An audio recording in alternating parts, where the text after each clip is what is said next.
Hey guys, welcome to the SimRacingPaddock. I'm William Marsh, and I've had an interesting case of the Mondays today. So, today started off with my cat killing a bird. So, I go outside and, not outside, go outside my bedroom into the kitchen and see that the floor is covered in feathers. And next to my bathroom, we see a dead bird. So toss out the bird. And then my mom comes out and she steps on one of our rugs. And we hear a loud crunch. So we we uncover the rug and we see a dead mouse. So in other words, my cat has been very busy last night. And yeah, so we ended up having to clean up stuff around, and yeah, so that was interesting. And then I had to go near Sacramento today and basically finalize a sale on a fifth wheel trailer for basically my sister and her boyfriend are going to live there. So for now, it's been kind of busy day, and then started to feel like I was coming down with a cold, so took an extended nap. Feeling a bit better now, so why not do some driving, have some fun, and just yeah. So let's see what servers are online right now. Ethan bought T300 secondhand from, or you bought it from, has a T500 rim on it, sold the paddle, so you got no shifters. Just got a set of course, and I want some paddles. Is it possible that you... Okay, message retracted. I could add paddles on a T500 rim. For a T500 rim, I'm not sure. I don't think so. Fake Jack Skeleton, thank you for subscribing. But unfortunately, I'm not sure if you could add that on a T500 rim. I think you'd be better off getting, say, the Ferrari GTE rim on sale. I think that would be your better bet. So let's take a look. That's only a qualifying session, no race attached. Okay. Qualifying and race Valunga.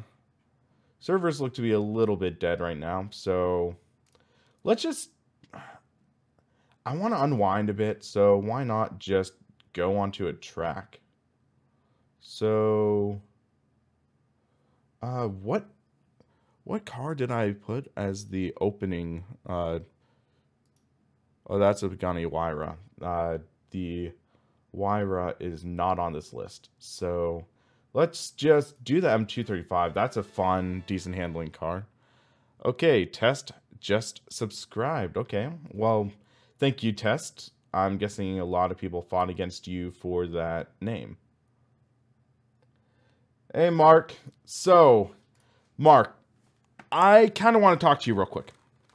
So, I saw your comment in the video, Can a Game Be a Sim?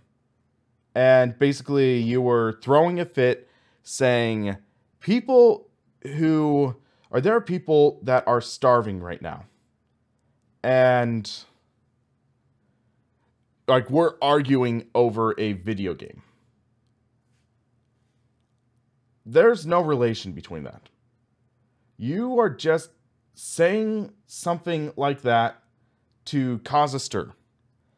And essentially, we're fortunate. We are truly blessed, all of us in here. We have an internet connection. We have the ability to watch someone make a fool of themselves on the internet, and we choose to.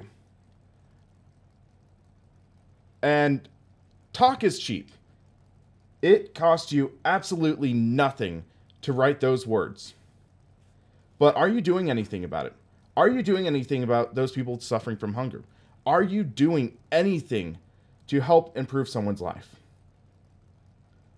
In the course of my life, my family has sponsored around 7 children from third world nations to help them receive a better quality of life, to make sure they are fed, having a proper childhood. Remember, that is something.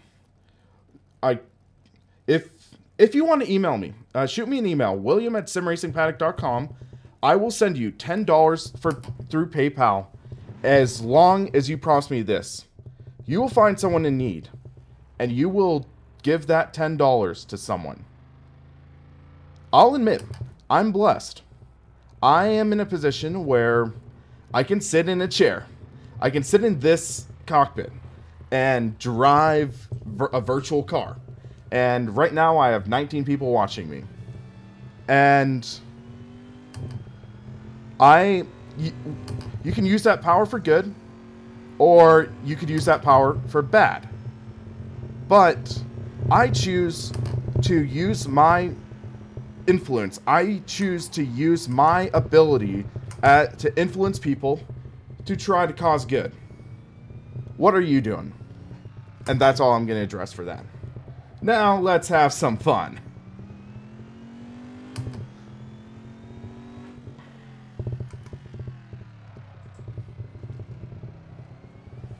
Whoop.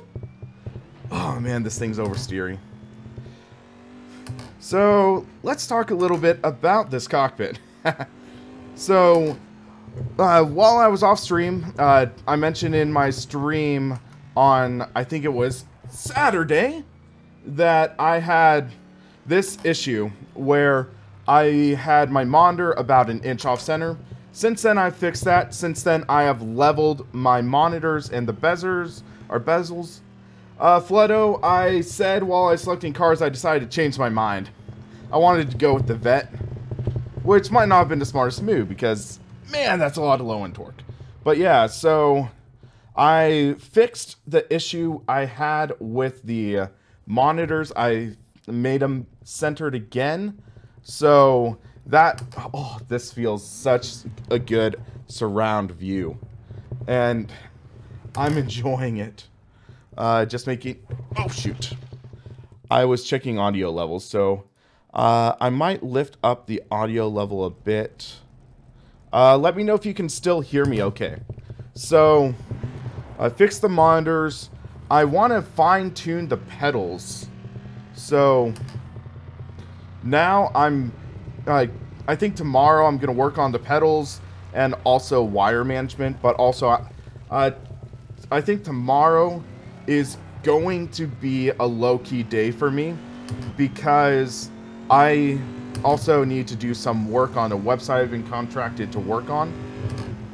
So I don't know if I'm going to be doing a video or stream tomorrow. I want to do some behind-the-scenes stuff. But yeah, I need to adjust the pedals a bit because I'm finding that my right foot is resting on the throttle. So I can fix that. G29 was 550 with the shifter. Please tell me you're not in the USA. Please tell me you're not in the USA, Hopes.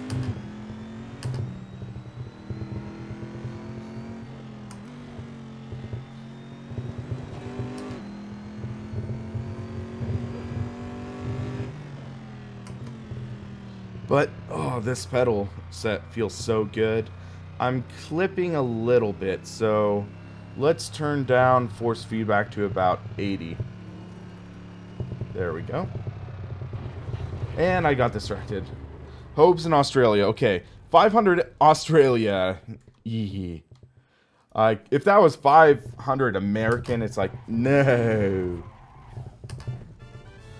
Anonymous, thank you for subscribing. I'm not sure if I'm just being flooded with spam accounts or something, but okay. I'll take it. Any subscribers, they do help with the YouTube algorithm and stuff.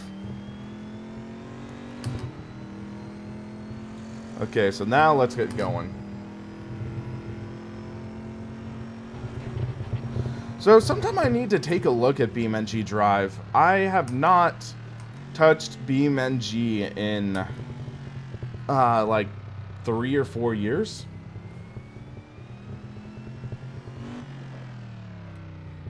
Okay, so now let's try getting good lap. I see there is a guy behind me, so this could be interesting. I don't know if he's in a faster or slower car. We'll find out as this lap continues. G27s for 180, that's nice. More TEM, I guess thanks for subscribing.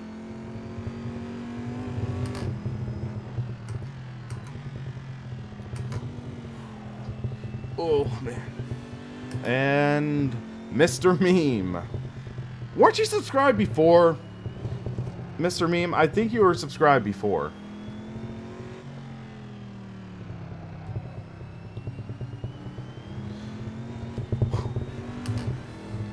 And Noah MX22, thank you for subscribing.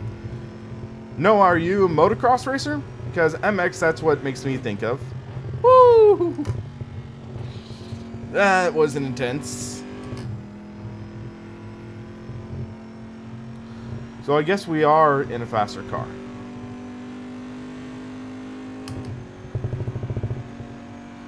Yeah, Memologist mean. I just had someone subscribe with Mr. Meme and Anonymous. We just had an Anonymous subscribe. So, yeah. Oh, another thing I just wanted to mention since my last stream. I have fixed that issue I was having with the seat. So, I mentioned in the seat that it was rocking. It is not rocking anymore. You can tell. This is so freaking sturdy. I know I said that repeatedly in my previous stream, but I think it bears repeating. But it's interesting because I am gonna sort of have an experiment this year. I've had two other companies that manufacture 80/20 based cockpits say they want me to review their cockpit. And so that's going to beg the question, are 80/20 cockpits built equally? So we had fake Jack Skeleton subscribe earlier. That was the real Jack Skeleton? Would a real Jack Skeleton please stand up? But yeah, so I think SimLab, they have said they're interested in having me maybe review a cockpit, maybe this summer. And then JCL Sim Racing said they want me to review one. So, yeah, it should be interesting. Dan, yeah, I know that in, it's only Monday in 2 time zones, but still, I'm one of those 2 time zones where it is still Monday. Or no, 3 time zones. Because this time zone it's 9:30. Then in the Mountain time zone it is 10:30.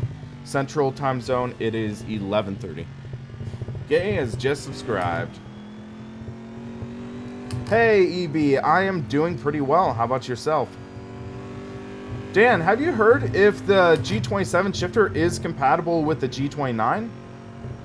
I am using metric units in America. Why? Because I forgot to turn them off. But sometimes it is fun just using metric, especially I know that some people here are from Europe, so yeah, I'm trying to learn a bit.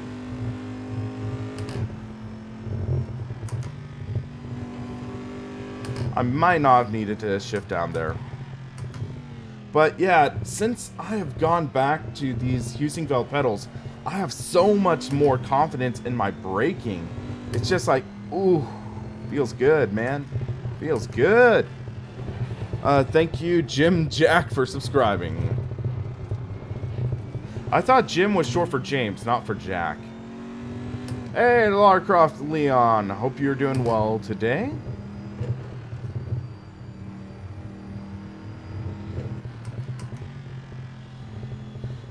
But yeah, this Corvette is fun, but you need to be careful not to stomp on that loud pedal too hard.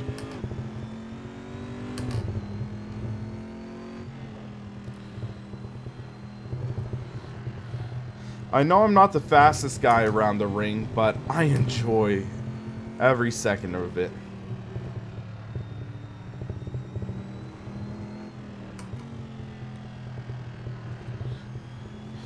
So one video I am planning on working on shortly, I've been talking about my getting started in sim racing series.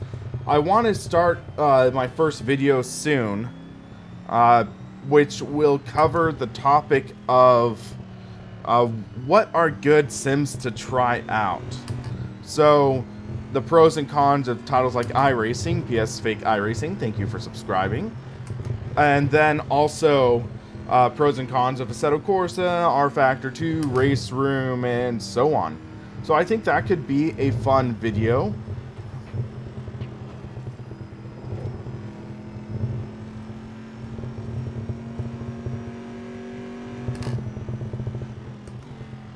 Hey, Ars Productions, how are you doing today?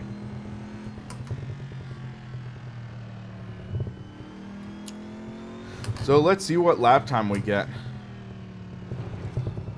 So top time is a 7:02. Looks like we're gonna beat that.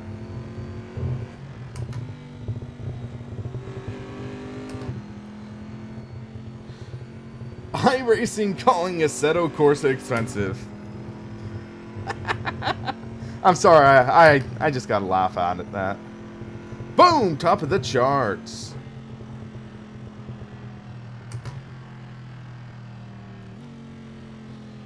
iRacing, are you sure you're not still thinking it is opposite day?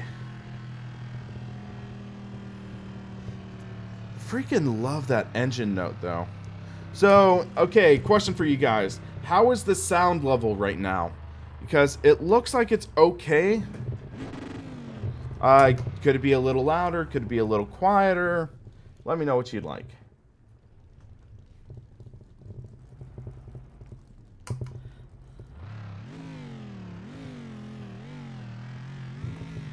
Okay, GT3 Showdown.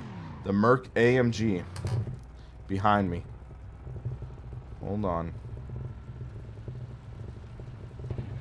Oh, shoot.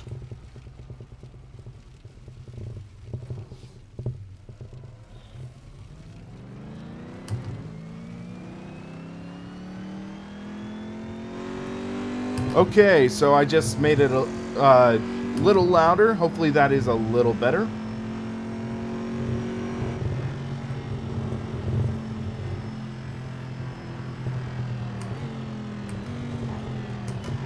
So I did have that tiny scrape there. I don't think that's going to damage anything aerodynamically. Can you win prizes in iRacing? If you're in like the top tier. Or if you set up a league with people, but you can set up a league in any title.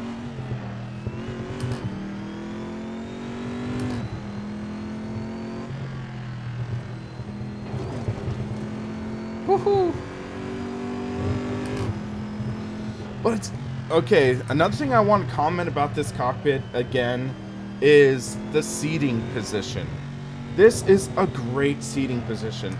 I'm not really used to it right now because with all the other cockpits, the seating position's lower. This is pretty close to real life, I think. Because I haven't really sat in many race cars. I've sat in like one or two, never driven. But they tend to have a higher seating position or a higher wheel. So it's interesting though because this is using different muscles than I'm used to. So I'm feeling it right up here in the shoulder muscles, which is interesting, not bad.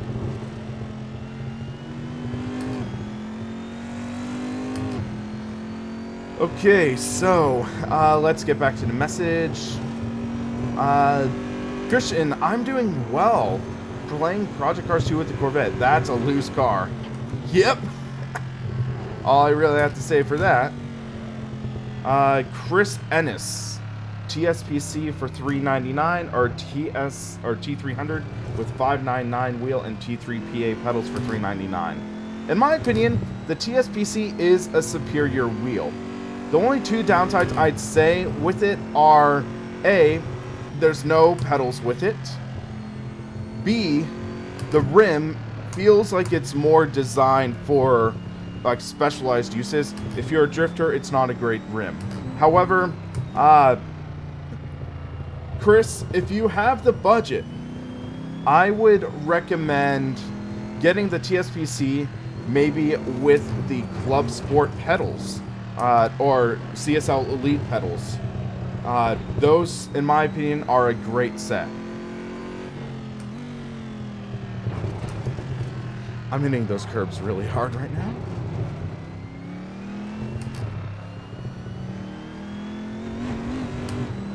Yeah, Lara Croft. That video was also a bit of me trying to justify why I lose at racing, but I realized that I've had more fun just competing wheel to wheel for someone for like 5th place than I have in some wins. It's a more rewarding experience, and especially in VR, it's quite immersive.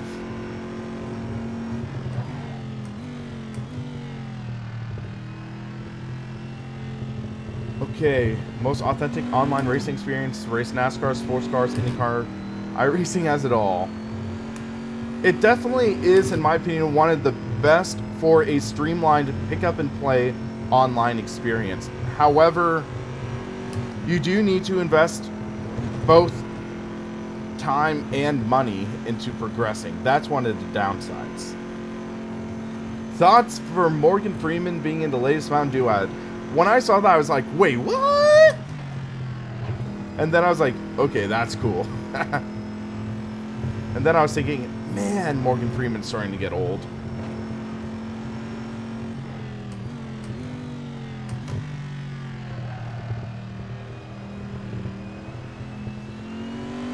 But, hey, at least Morgan Freeman's still acting.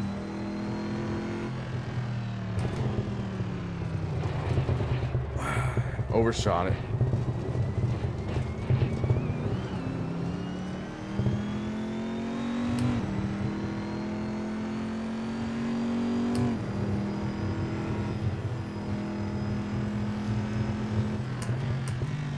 I am considering doing something like a series in iRacing this next season.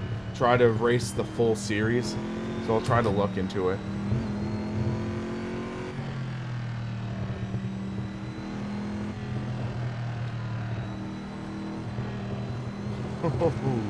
This thing just has so much low-end torque. It's great.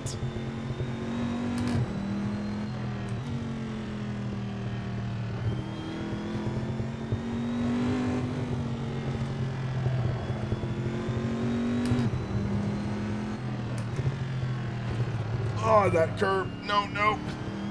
No!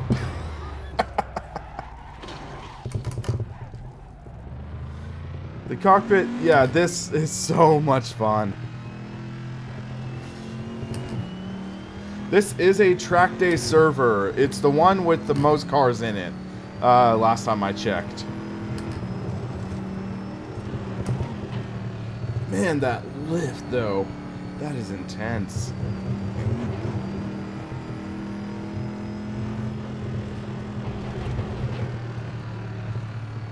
Someone sounds rough in this car. Suspension, a little borked. Memologist, not too sure about that.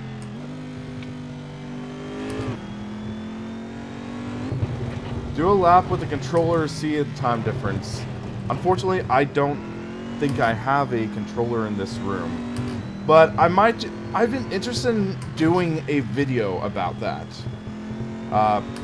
Because a lot of people just say, because you use a controller, it's not a sim.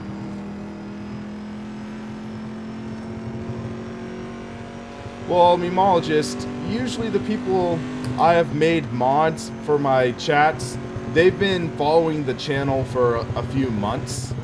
So yeah, that's a big thing. Assetto Corsa has become what R-Factor was with mods.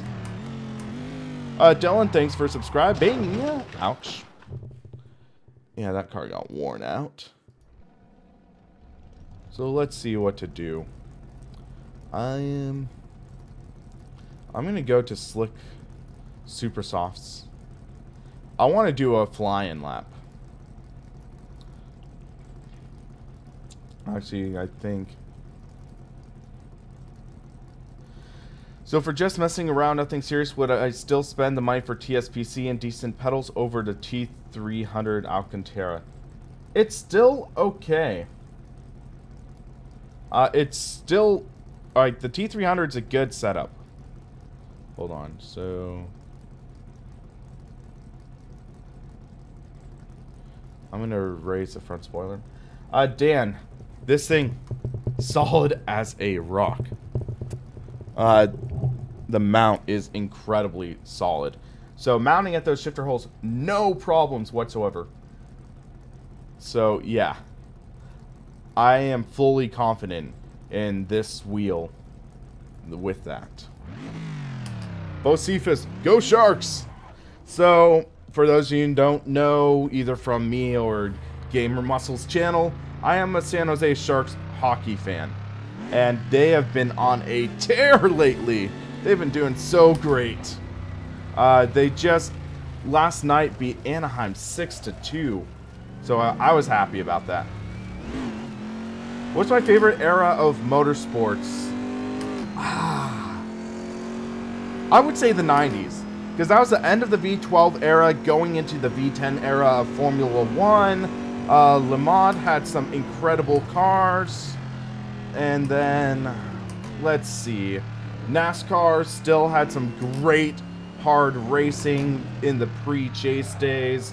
Had the Intimidator, Jeff Gordon in his prime. That was 90s. One of my favorite eras.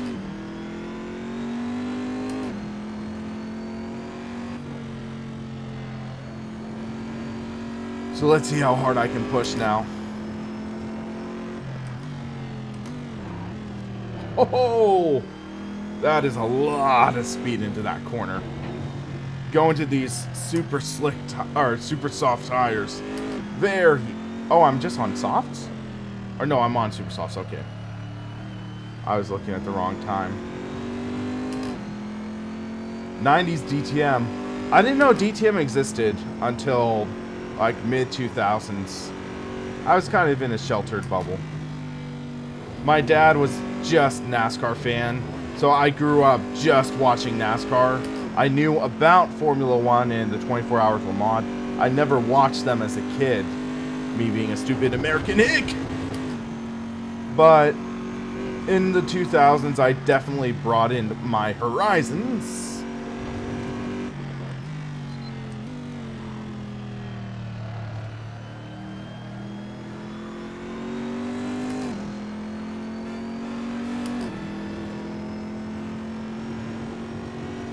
Nobody has just subscribed.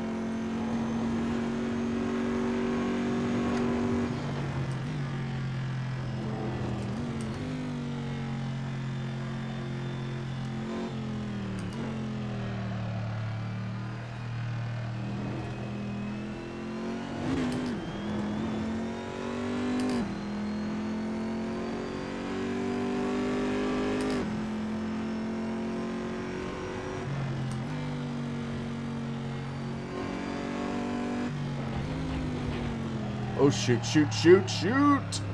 Oh, we barely saved that.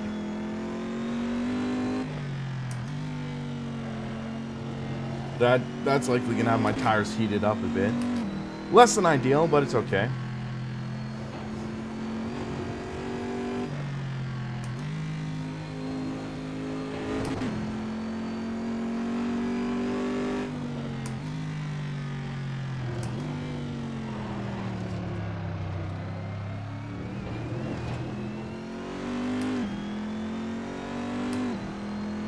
We're posting purple sectors. That's good. That lockup and that contact, not as good.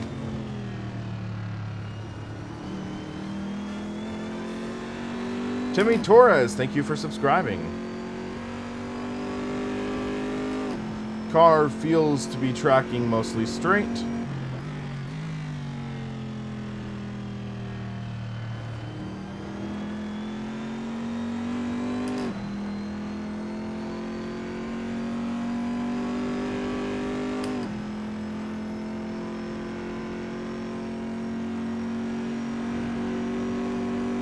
How long am I streaming and driving AC? Alina, I am just sort of being spontaneous right now. This server is open though, so this is an open server. So if you look, it's like I think it's like El Bandito's track day with the most cars. That's the server I'm in.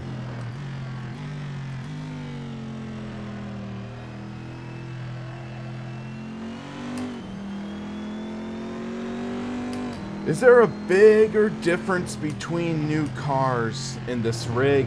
In some ways, yes. I was test driving in Automobilista, and I was posting some PB lap times, which was nice. Uh-oh. Assetto Corsa has entered. Assetto Corsa versus iRacing. This will be an interesting feud. Guys, put on your flame suits.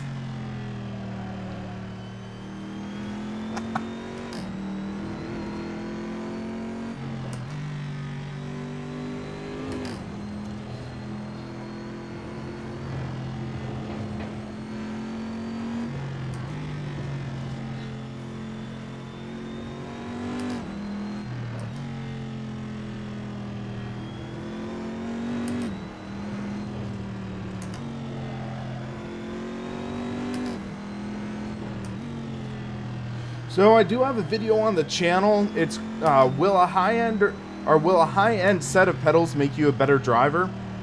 It's a recommended watch. It's an older video, but it's still good.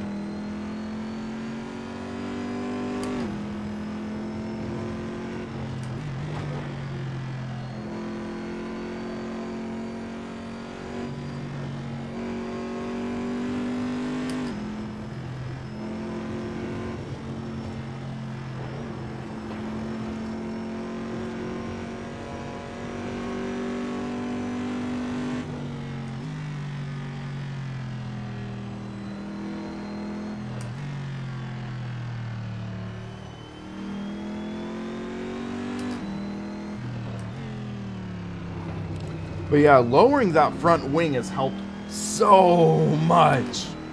Sound mod for this car is amazing. I'll have to check it out sometime. Who made the mod? Because I think one of my favorite sound modders was Fonseca. And then he did some of the mods and stuff.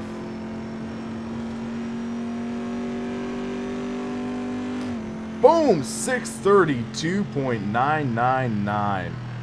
Oh, that was a good lap. That was a fun lap.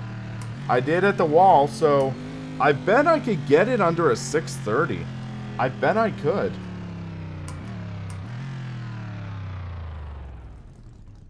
So let me just see. I want to do at least one more lap. Let me think real quick.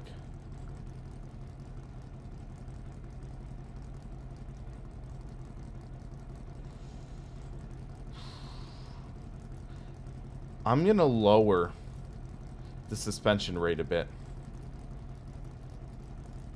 Because it felt like that rebound was a little harsh. I'm going to pull out 5 liters. I'm going to leave the aero as is. Still on super softs. Should I...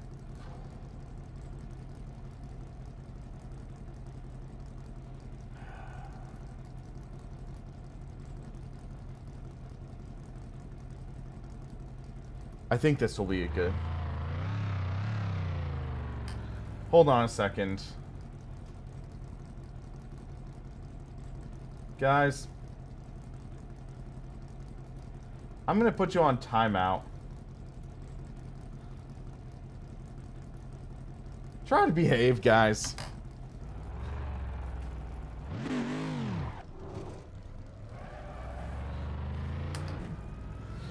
I bet I'm gonna get an earful when this is over. Wrecked. So let's try to get under 630, guys.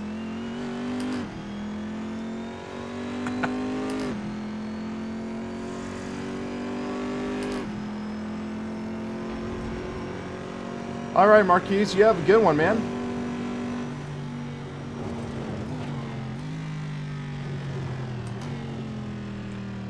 So let's hope for the best this lap. We're going to be pushing. I think we can shave off 3 seconds.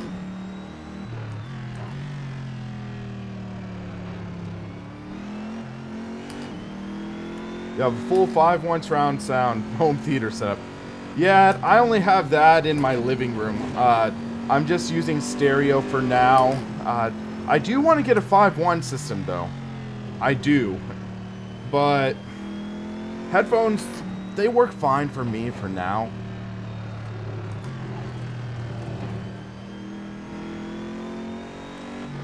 Little understeery there.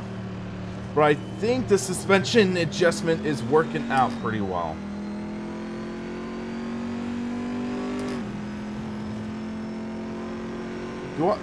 Do I recommend Dirt 4 without a wheel? I think I enjoyed it almost more without the wheel.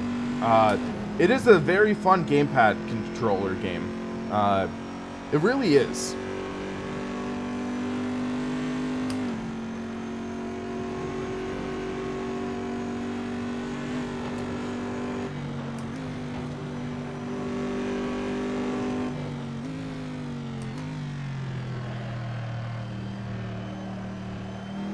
So I've only purpled 1 segment right now. Okay.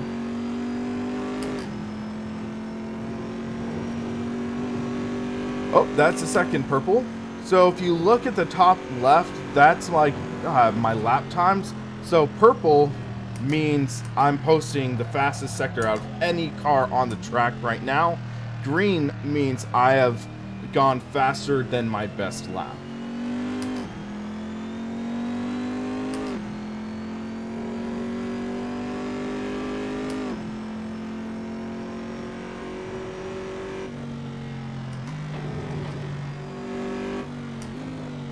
Somebody has too much time on their hands. Someone's making fake accounts left and right.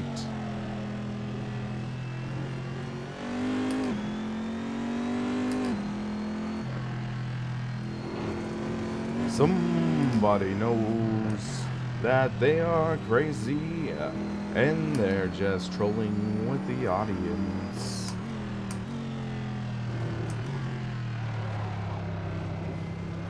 There we go, that was a decent turn.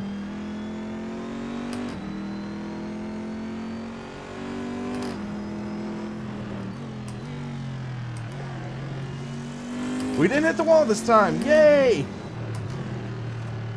That should be an improvement. Change that car when I finish this lap. Professor Meowsington was in the server and he's left.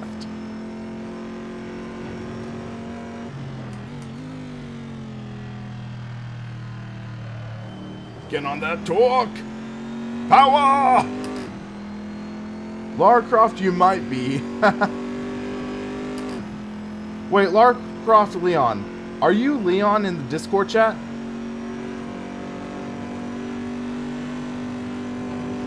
Christian, I'll see if that's in this server. There's only certain cars in this server that are available. I don't know if those ones are.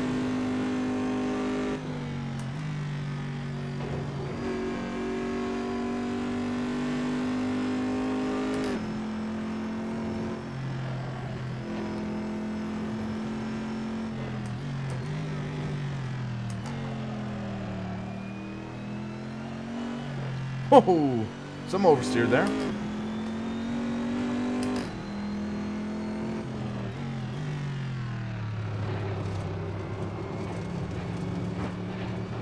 Looks like we're having a good lap though.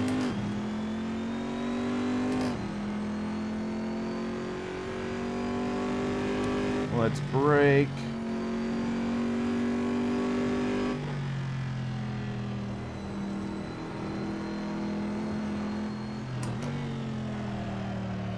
Here's one of my favorite sectors of the track. These corners, if you get it right, you get it right. Boom. Boom.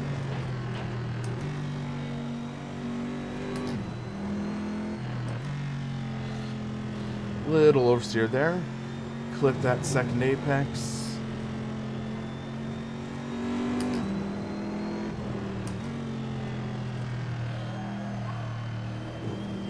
understeer there.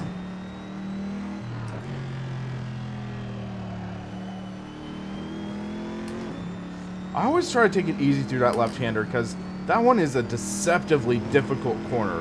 One of the ones I have the most trouble with on this track.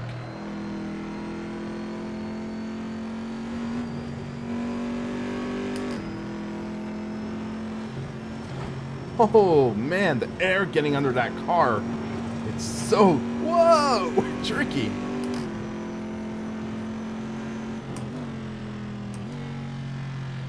I could have braked a little later there, but I'm just trying to be a little conservative to get a decent lap in. Oh, 629. Let's see.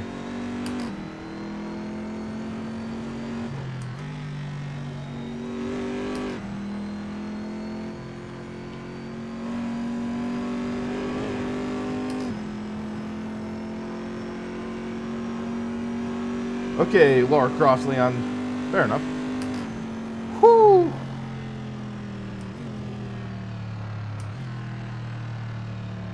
.523, and I guess the person with the 29 left the server. But oh, that was a good lap.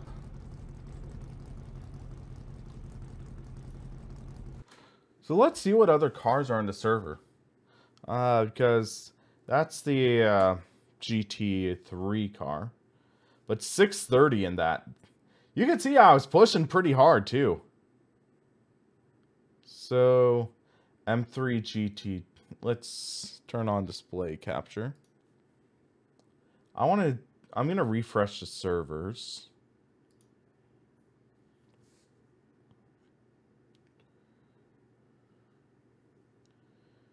Friendly track day, easy at Laguna Seca's, Drift Junkies, ooh, old school DTM, that could be interesting. So, Mercedes-Benz Alpha or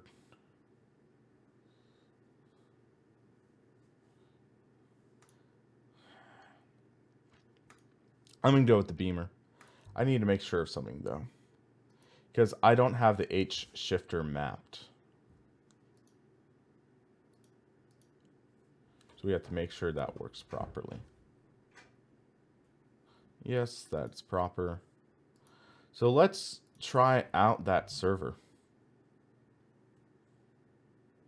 No, Dan, that was the GT3 Corvette.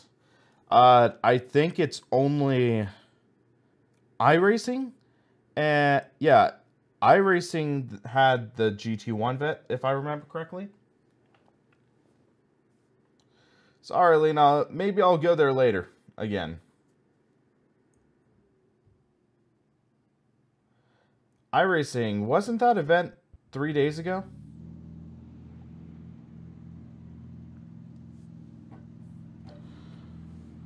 Okay.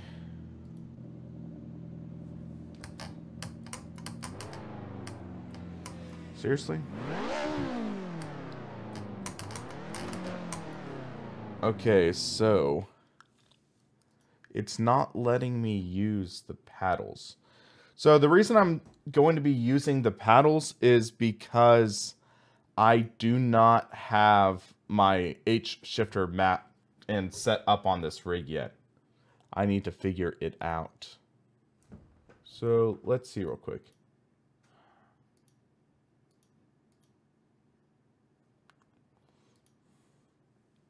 Is it under general settings? Modify assists based on controller settings. Could that be it?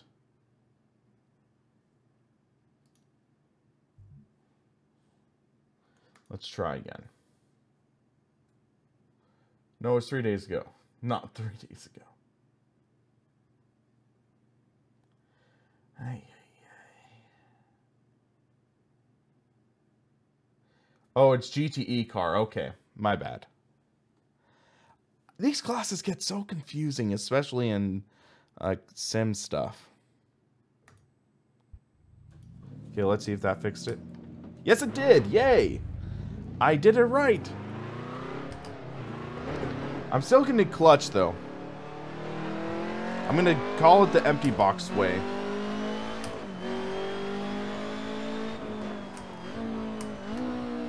So much fun to heel and toe with this car too.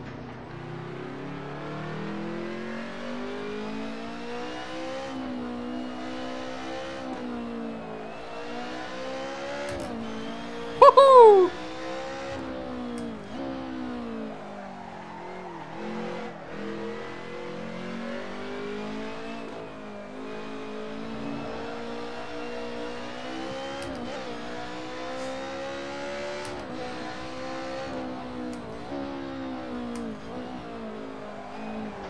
So interesting, heel and towing with paddle shifters.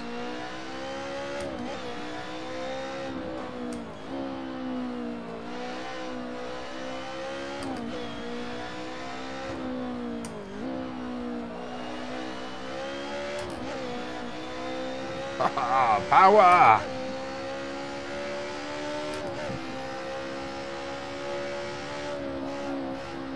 Understeer!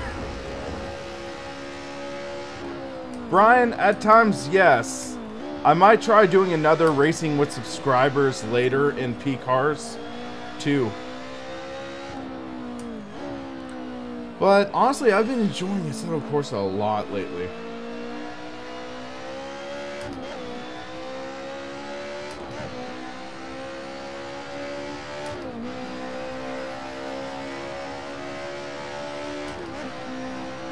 So let's see what lap time I get.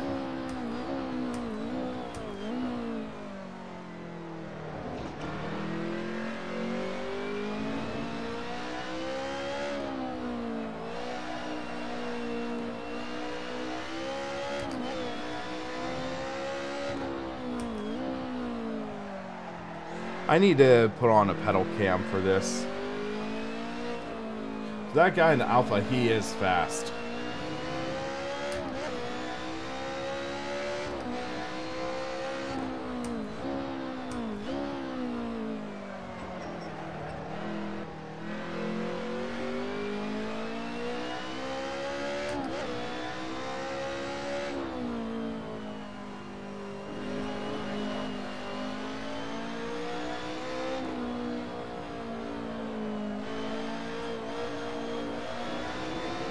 So if anyone wants to join this server, we can make it a more interesting race. I see Meowsington's in. By the way, I love the sound of that Alpha. It just sounds very nice.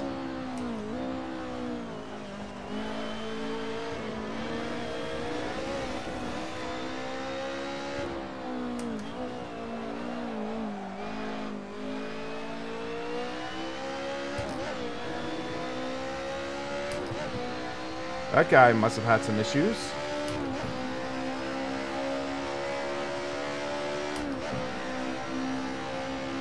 It's a 90s DTM or something like that.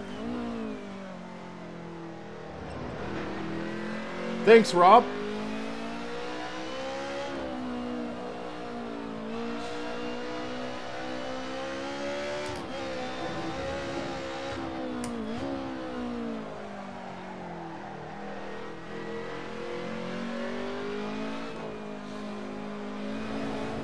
So my first NASCAR game was NASCAR Racing 1999 season, the old Papyrus one. And I got that when I was 6. Granted, that was in a day before I even knew they made wheels for the computer. I'm guessing my dad purposefully tried to hide that information from me. But I will admit that I did even have a lot of fun with that title with a keyboard.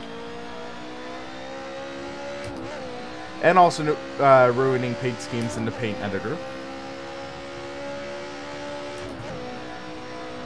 So I'm guessing if we modify this car, we could get some good performance out.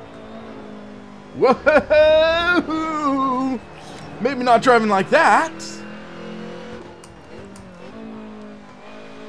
But you know what I mean. Because the leader's the only guy on softs. Notice that. That's part of the reason he's so much faster, I think. Wow, even with that near spin, I was only 1/10 off.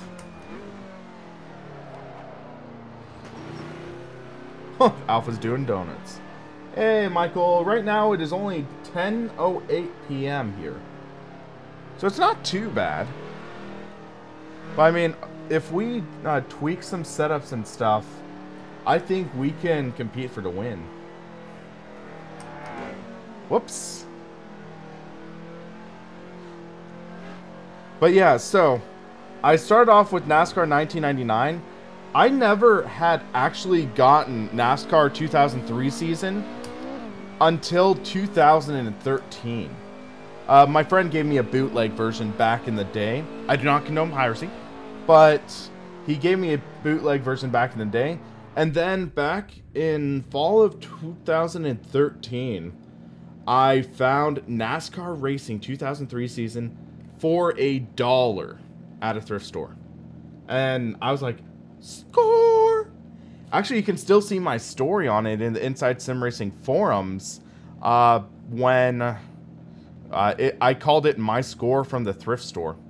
So we'll go to soft compound. We only need 5 laps of fuel.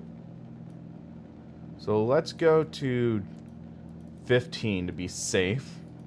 Electronics will stick with ABS on. Front splitter, yeah, this is a higher downforce track.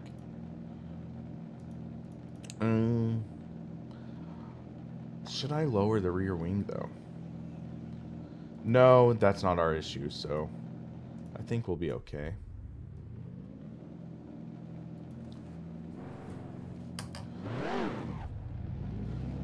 Grand Prix 2. But yeah, it's funny because a lot of people, it's always funny here talking about first sim titles. Because I was only born in 1993. I think the first NASCAR racing title from Papyrus came out when I was like less than 1 year old.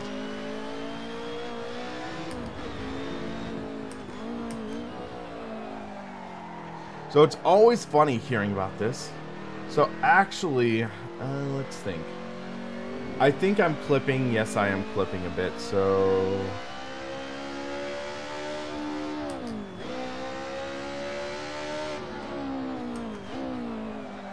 whoa.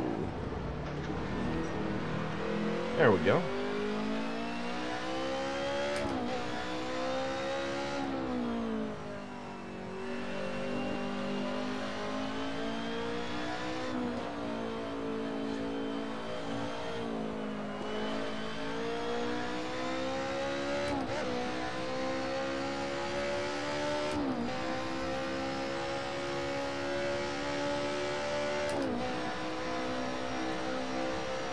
So let's see how this goes. Oh, that weight transfer. That felt intense.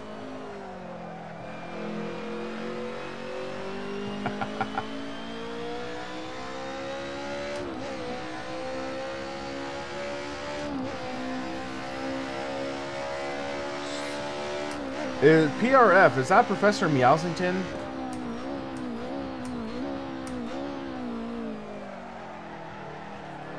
Little understeer there. Dang it. Ran wide.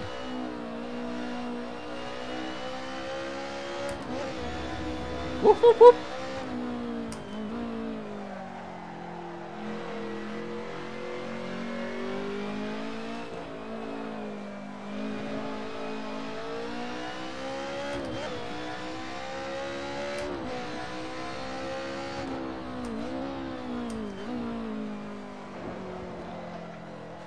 Love the muscle car pack for test drive 2.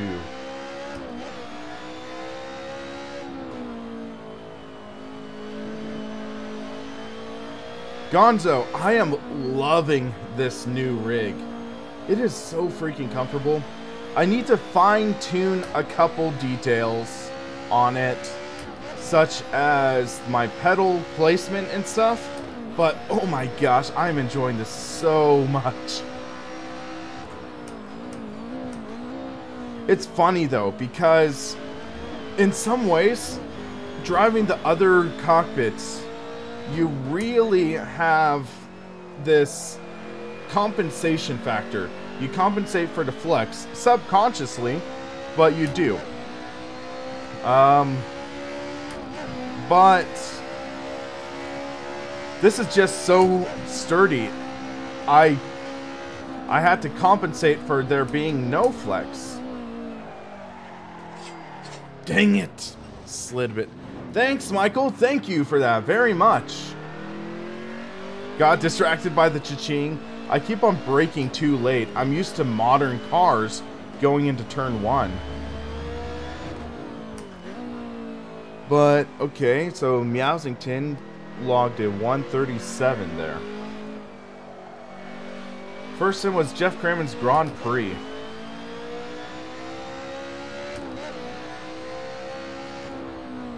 Youch, Frank. That's rough.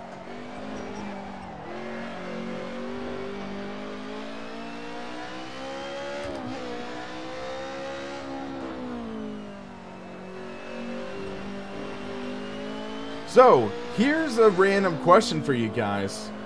Who here played the computer game Monster Truck Madness? That was actually the first racing game I had ever gotten, and I loved the heck out of that. It was just so much fun.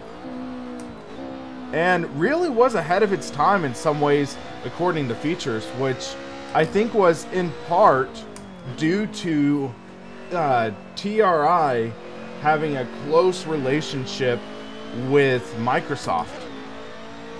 But yeah, I loved that game growing up.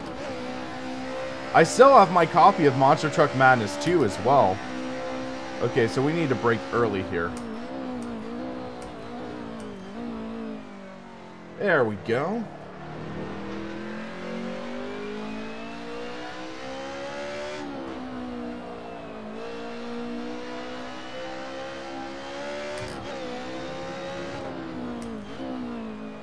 But yeah, I am heel and toeing with paddle shifters. It's kind of awkward, but it's fun. You would drive an HD remake of that? Well, they are still making mods for it to this day. So Dan, they do have mods for it. If you go, it's I think mtm2.com. You can download mods, and there are things that are basically close to HD remaster. And I guess there's the train of thought, since it's abandonware, someone has hosted the download for free. So you can look into that. Midtown Madness. Oh, I miss that. I miss it. So let's see.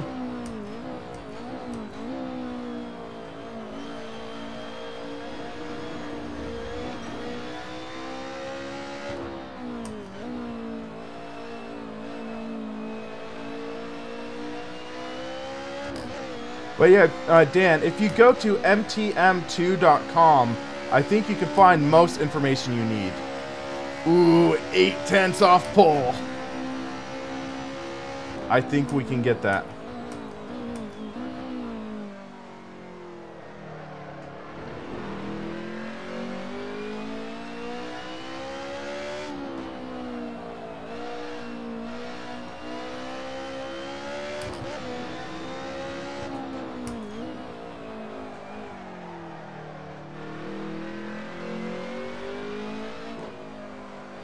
On the throttle, there we go.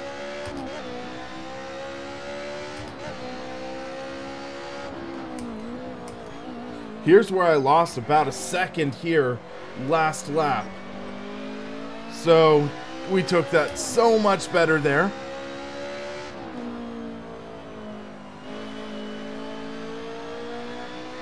There we go. That might be what might get us pole.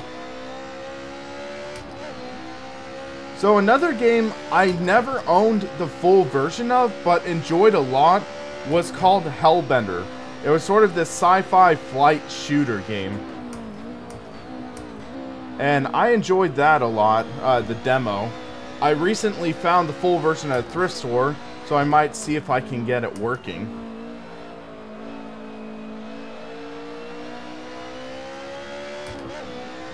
Okay, that was a good lap. 136.1, yeah! Woohoo! That was a good lap. Oh! Wow, that was a slap across the face.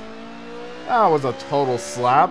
I was so happy about that 36. Professor Meowsington. And, oh, my tires, they're pretty shot right now.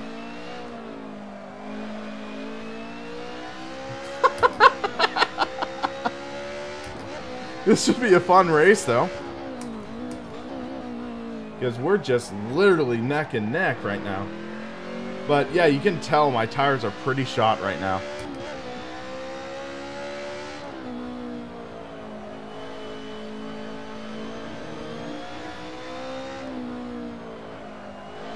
Except I am purpling in the third sector.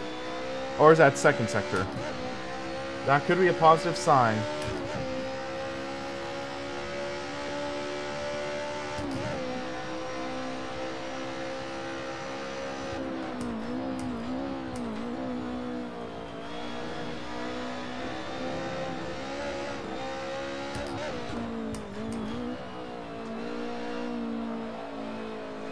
Let's see. I improved a lot in that second sector.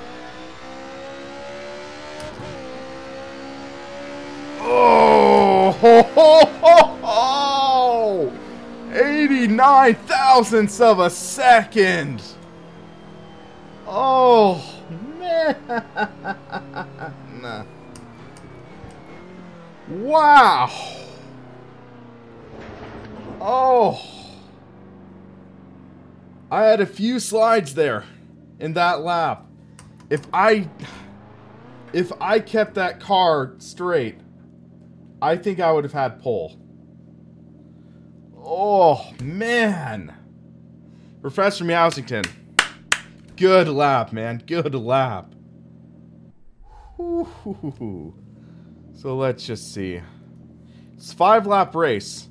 I think I can stick with the soft. And that fuel.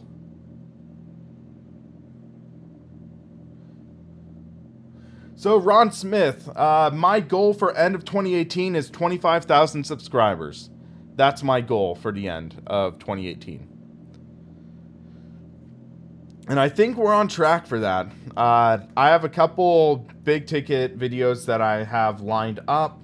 So, with that, I'm hoping it goes pretty well.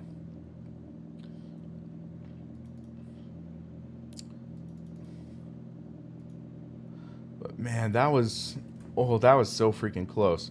So he got a 135.727. I got a 135.816. Fezza, he got a good lap, but he left the server. Okay. Thank you, Shmeroja. Thank you for subscribing. So... Except because that guy qualified second, that doesn't give me a chance at a good run into the first corner.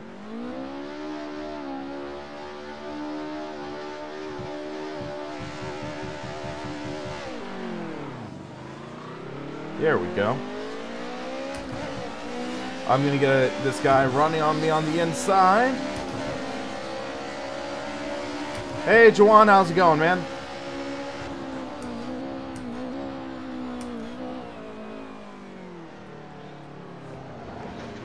Whoa! Bump! Robin's racing! Robin is racing!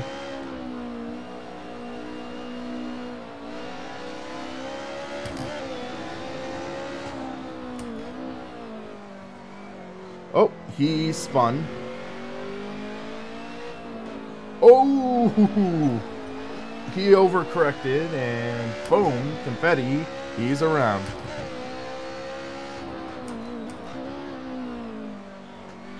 So I'm using the same as my qualifying setup.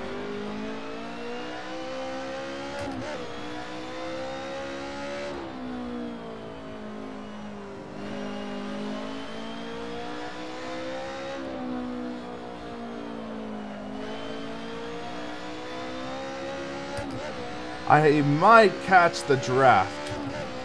Michael, I do like VR, but for streaming, VR is inconvenient.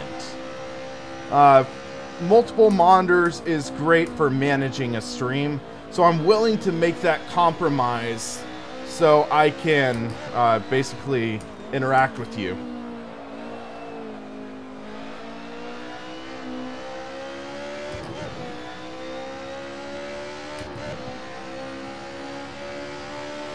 I've never watched Kill Bill.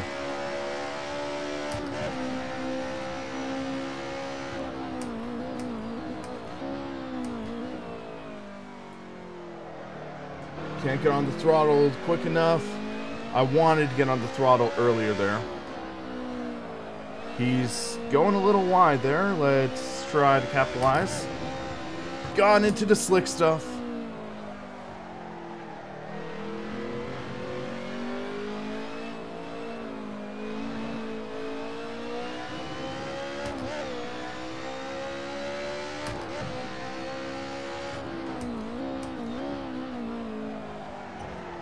Whoa, whoa, whoa.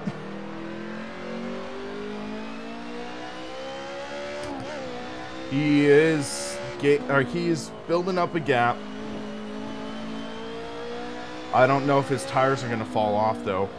With the way I'm driving, I think my tires are going to fall off before his, though. I would just love to be able to close this gap. Wow, Christian.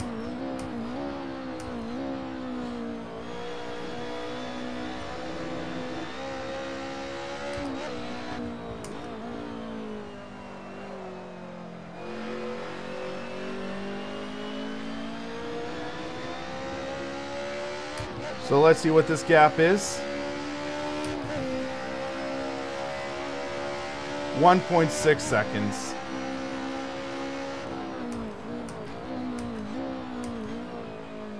He ran very wide there.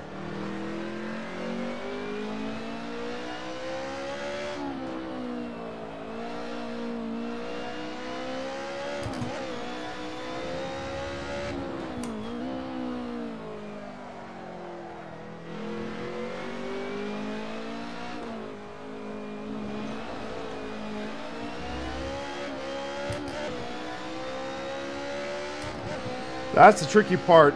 This the 190E is a more powerful car, so I tend to gain on the corners, but he might be able to just blow by on the straights.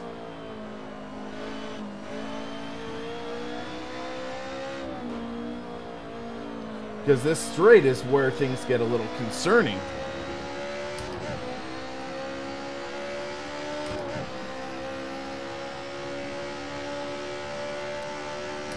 I think it's going to take him making a mistake for me to win.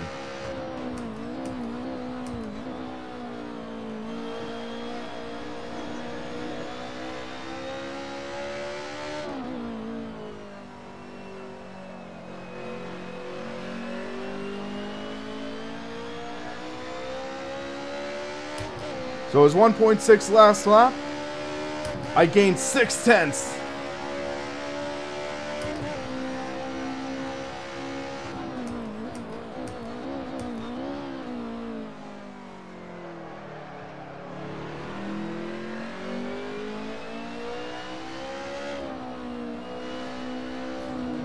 I let a little too much off the table right there.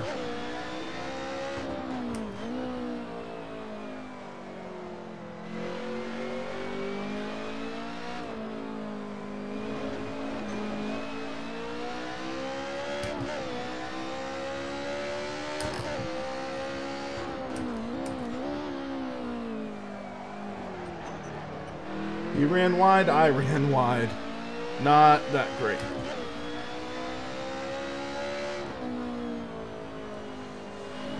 Yeah, I might be able to keep him behind me, but I have to get past him first. That's the tough part.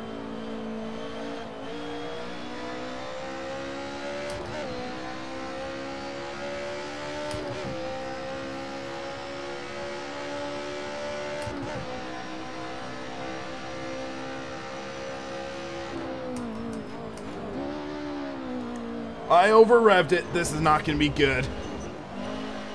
Nope. Dang it.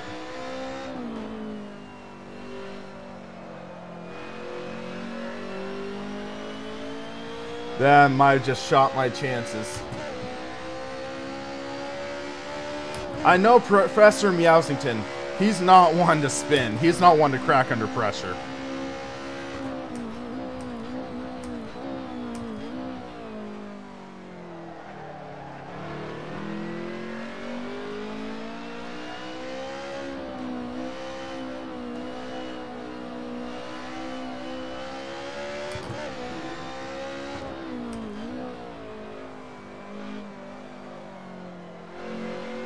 So don't hit the inside curb in 4.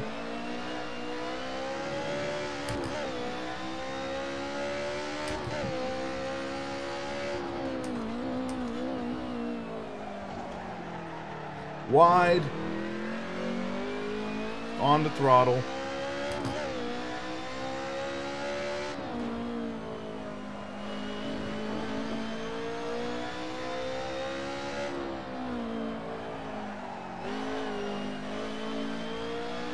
Dang it. If I had that Mercedes, I bet I would have gotten him.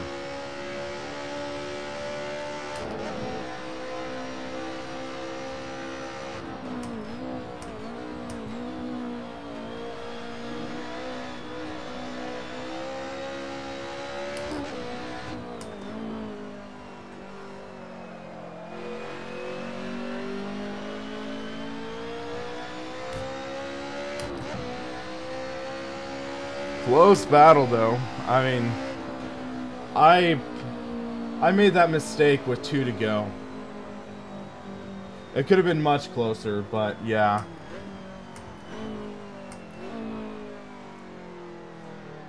For me to even be holding up with him, because look, 3rd place was 9.5 seconds behind me. And he was in a Merc. He was in a Mercedes. So for me to have that gap on him, that's pretty remarkable in itself. So yeah, looks like we're doing race 2 now. So there's a 2nd race. Let me think. It's risky. I'm gonna drop the front wing. And so yeah, that'll give me a little bit of speed in the draft, I think.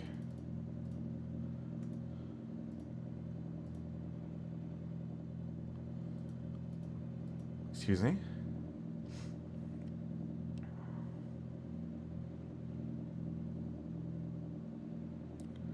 All right, Shmuroja. Is that how you pronounce it? Thanks for watching. So I guess field is inverted now. So yeah, I'm in 4th this time.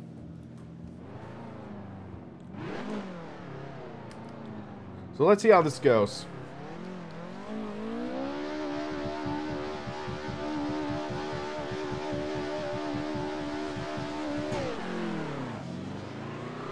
Not a good start. Not a good start. But 3 wide in the beginning.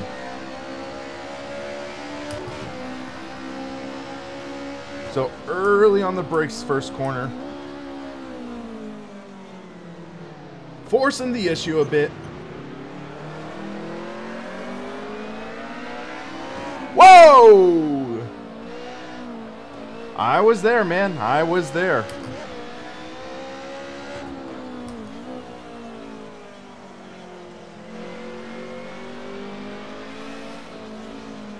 So my hope is Professor Meowsington gets held up. He's not. That's the problem.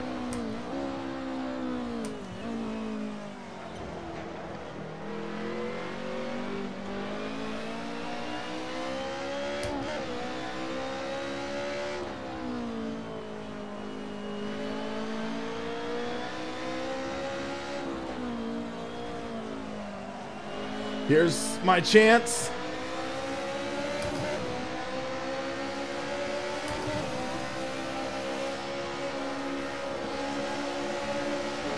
I'm there, I'm there, I'm there!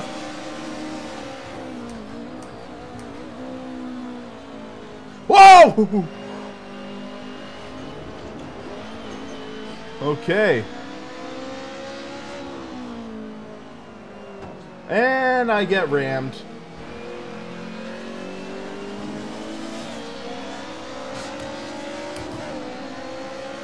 I got Punterino'd.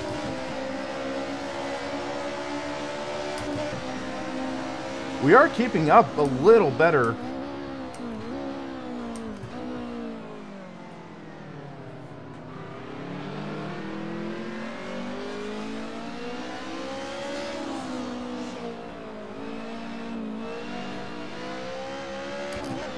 Woo!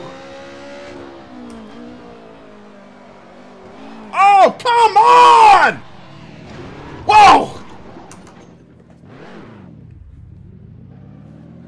Are you kidding me? I make a clean pass and...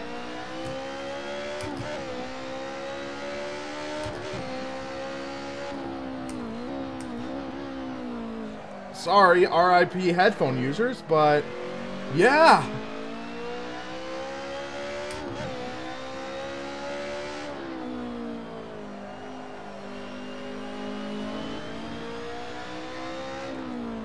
Well, we might have just handed the win to the guy in the Alpha.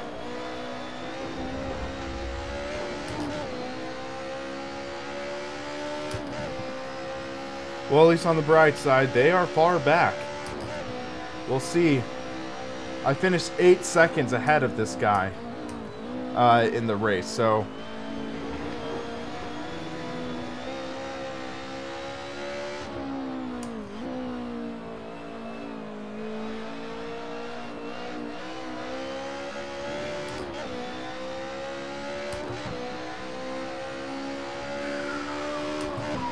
we're 8.9 seconds back,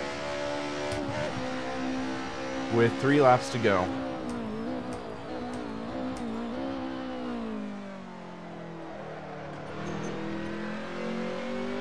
Matthew Lee, this is Assetto Corsa, as you can read on the top left window in the stream.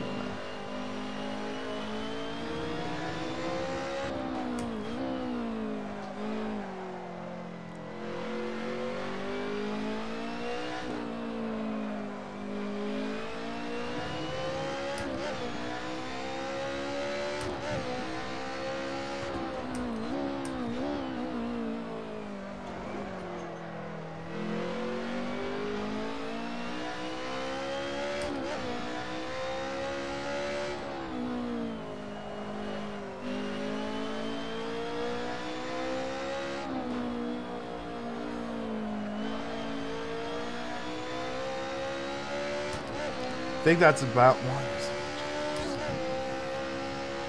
about 6 seconds back, I think.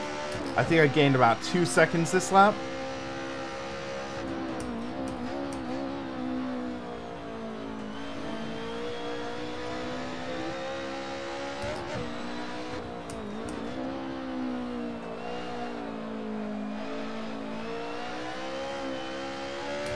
One this 5 seconds. So we gained 4 seconds, guys. 5 seconds on him. We've got a shot.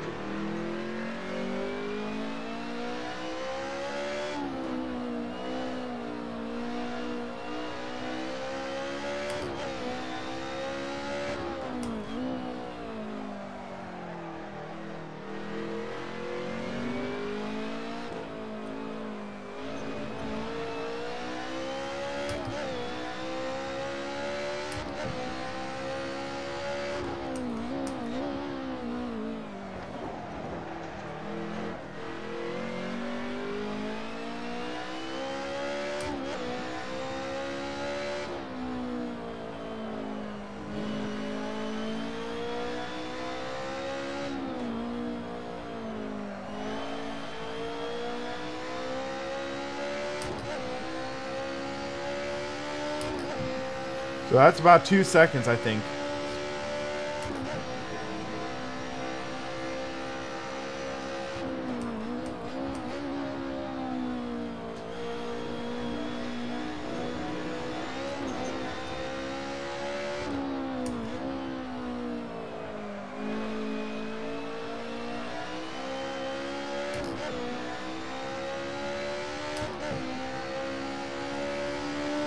.4 seconds.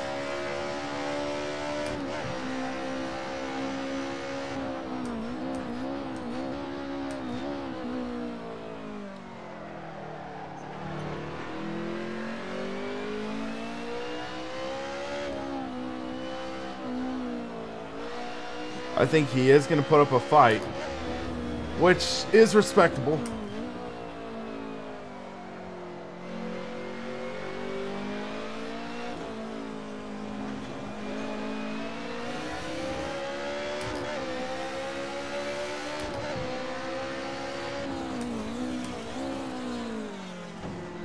Oh, door-to-door action. He was doing what he can. He might go for the punt. We just have to handle these next few corners good, and we will build up a gap.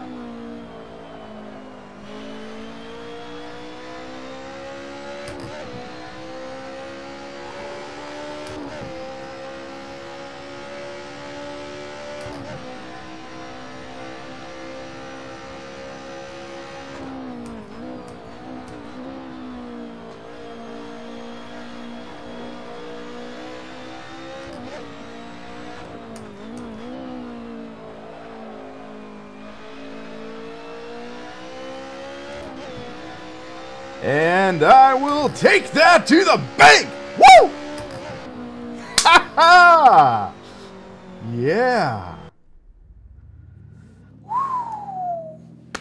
Yeah! that was a good race. Okay, so Professor Meowsington, his game started lagging like crazy. I wouldn't be surprised. We did have some lag there. I think him and I are friends on Steam. So I'll shoot him a message real quick.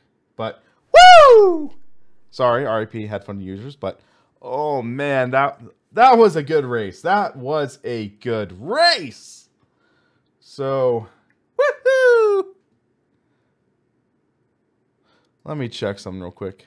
Pull up my friends list. Whoa, I have 16 friend requests. I completely forgot about that. So, P.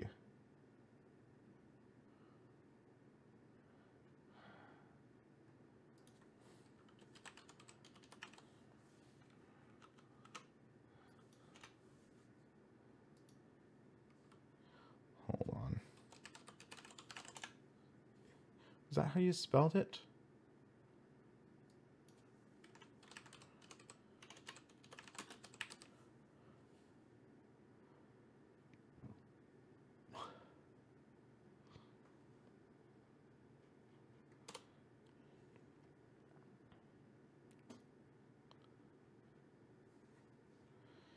It's all good. We don't have to. I'll find him in another server or something.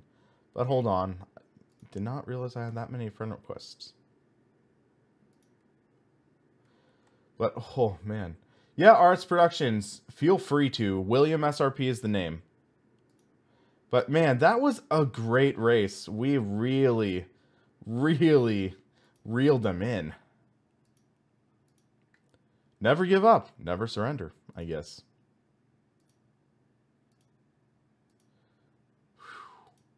That was an intense race, though.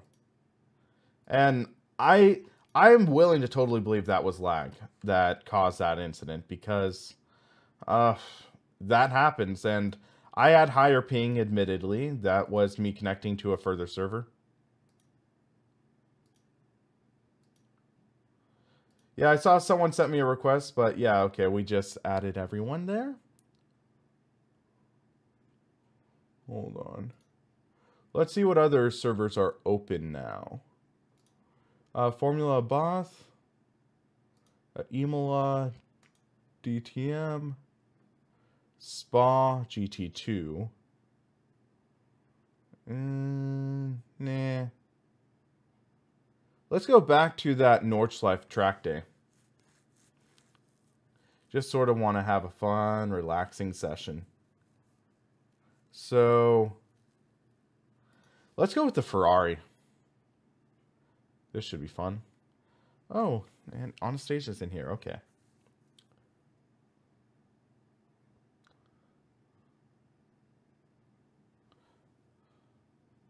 So let's turn off display capture. So yeah, we're just going to unwind a bit. But yeah, that was a great session, man. I was really happy with how that race went, even after that spin. Frank James, I usually, on a single screen, will get about 150, 200, I think.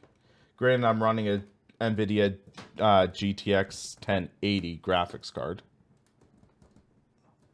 So, yeah, if I was getting lower. This car's a handful, so freaking fast, yeah. 615, dang. So yeah, I had a 630, but that P45 Competizione. Ferrari 599, 616, dang. Some people are fast. I will give them that. 60 FPS with 4K. I wouldn't be surprised if I got that. RS, I think I had your request. Turn off glare and depth of field. Is that someone doing a burnout? Or just spun? I have no clue how I'm going to do with this car. Woohoo! That's torque. That's power. That's wheel spin. Great feel through the wheel on this car, though. I will state that. Great feeling sensation through the wheel. Spasms for Life has entered the lobby.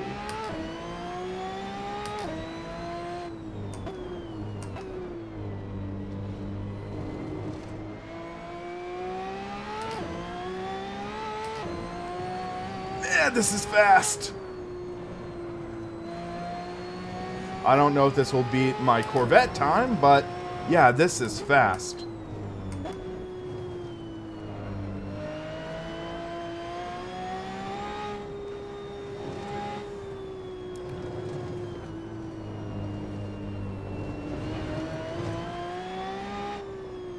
The words from the movie Galaxy Quest, if I said that, it was purely coincidental. I haven't seen Galaxy Quest in so long. Gotta love that sizzle of a Ferrari V12. Tap the brake there. Ooh, that got light. That steering got light. That's a rocket ship! Full throttle! Oh.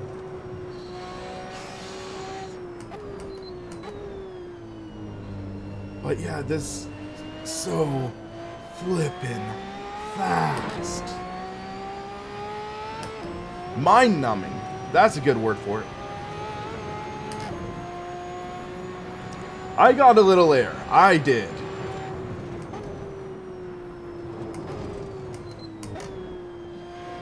Keep on bumping into that downshift preventer.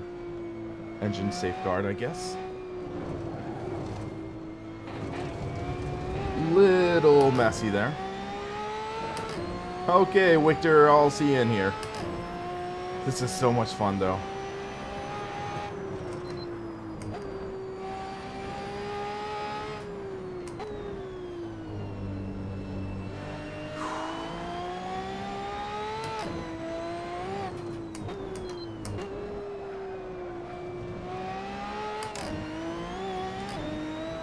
Okay, Frank, I'll see you in here.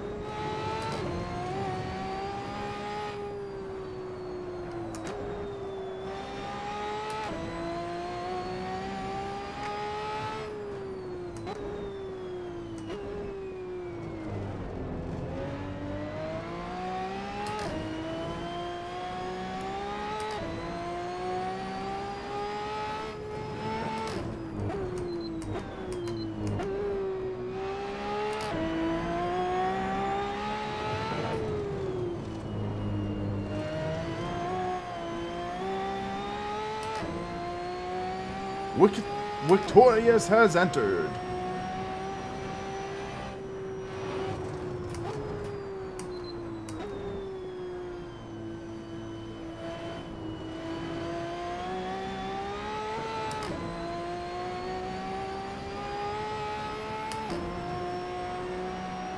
This thing is crazy. I can feel it wanting to kill me! Oh.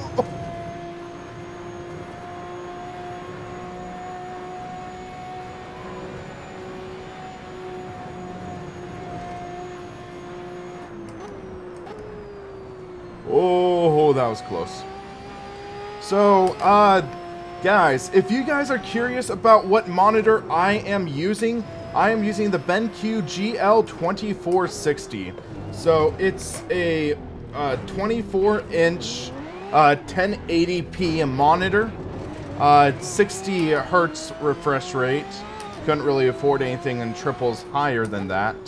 But it has a 5 millisecond, or no, I think a 2 millisecond response time, which is very nice. Alright, Christian, you have a good night, man.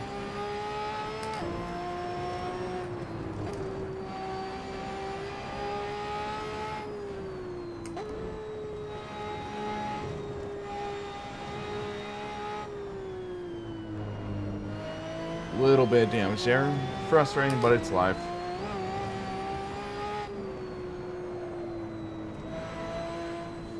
Well, I mean, 60 hertz is still good. Very responsive. That response rate really does help.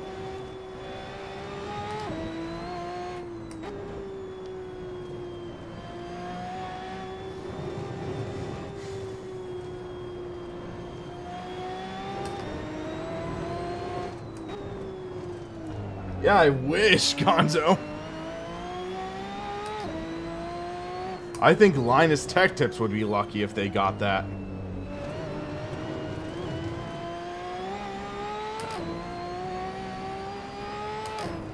Oh!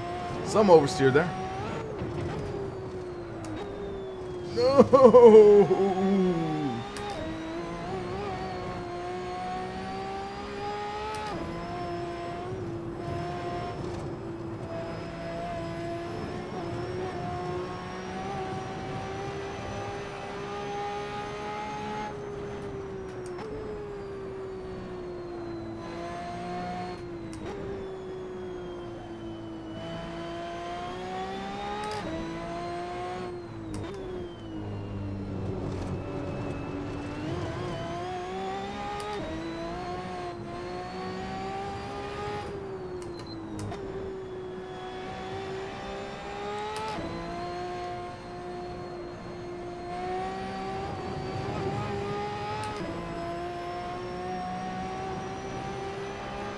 Excuse me. Yeah, for my home theater, in my living room, I have a 55-inch LG OLED TV. And, oh, it's so much fun to watch stuff on. For gaming, you can tell there is a little bit of delayed response. But I still play pretty well on Rocket League with it. Whoops. I want to try something. Let me see if this archives the replay. Ooh, we're giving my wheel a workout.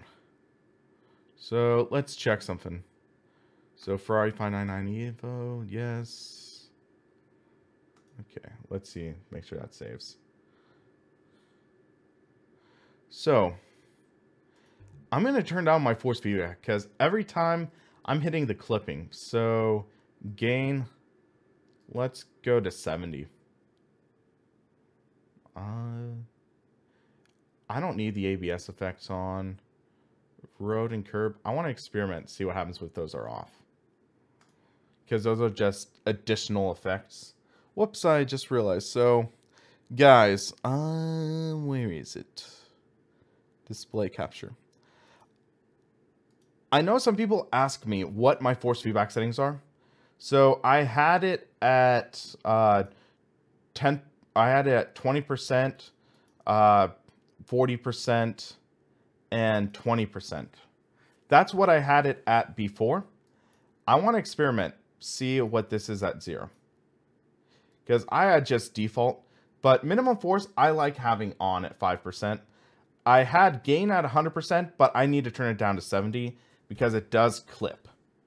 And it does give this wheel a heavy workout. So my wheel, Fanatic Club Sport wheel version 2.5, I have my force feedback at 90%, shock at 30, ABS set to off, drift mode set to -3, force 100, spring 100, damper off. So that's my settings on this setup. Frank, BIOS is not as difficult as it used to be. Find a good online guide and it'll take you a long way. So, for the heck of it, let's watch the replay of the 599. I've been wanting to hear how the car sounds. So, that's kind of why I want to do the replay. Hey, Delta Dogs, how are you doing today? But yeah, Frank, I still would recommend waiting to build a PC. Because that the cryptocurrency mining craze has really skyrocketed the GPU market.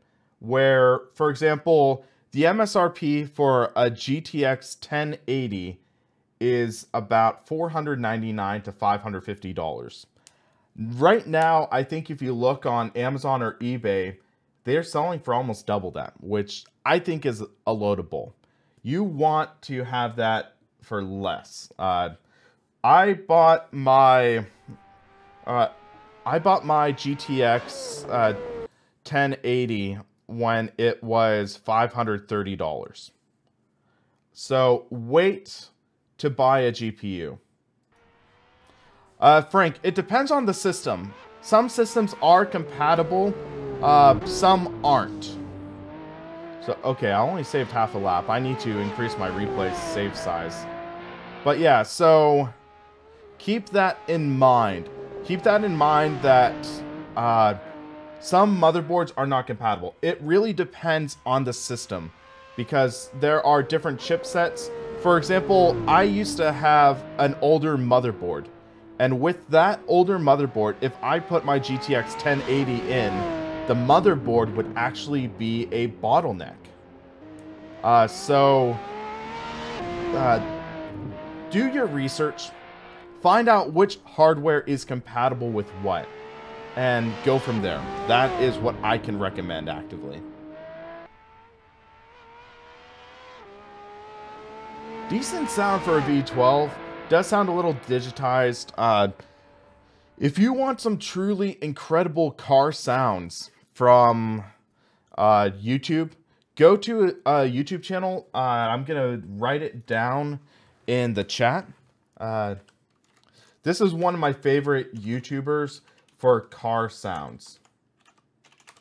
Look him up, and yeah, I enjoy those videos so much.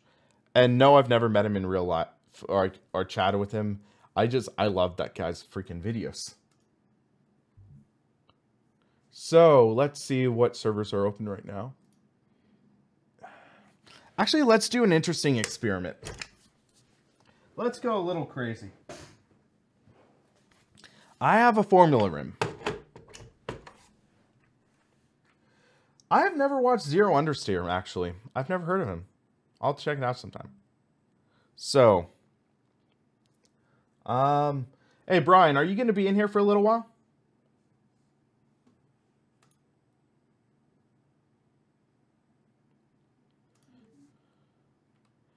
I want to take the Ferrari F2004 around the Nords.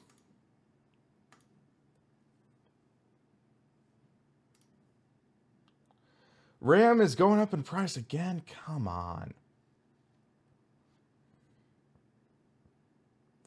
So, I want to do an experiment where, okay, is someone willing to at least temporarily be a moderator? Is someone willing to help mod this chat? Because I want to try something in VR. Note that I won't be able to see the chat in VR.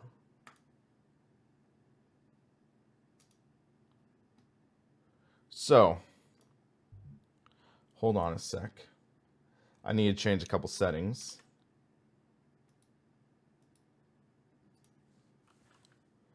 So I need to change the default audio.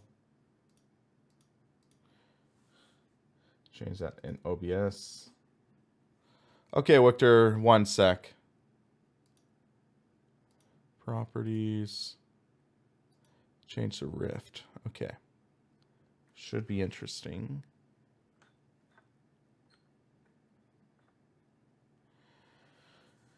$1070 is 700 minimum. Dang. So, at least for the moment, try to behave. So, try to behave, guys. So, I'm just going to do the random call sign style. And let's have some fun.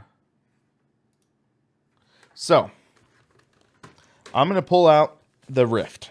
One sec.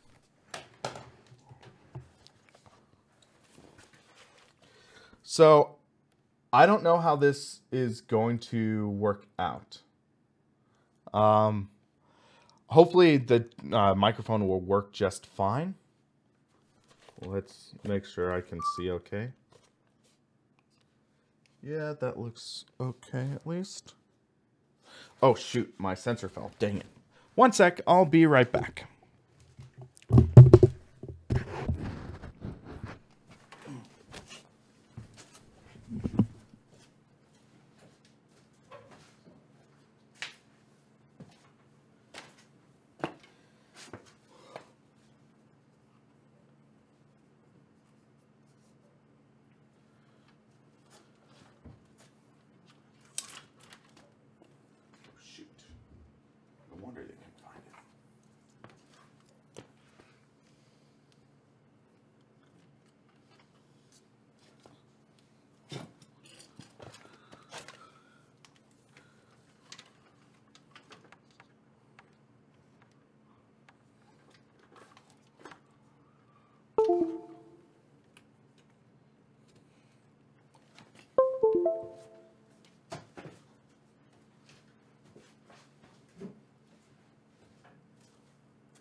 Okay, there we go.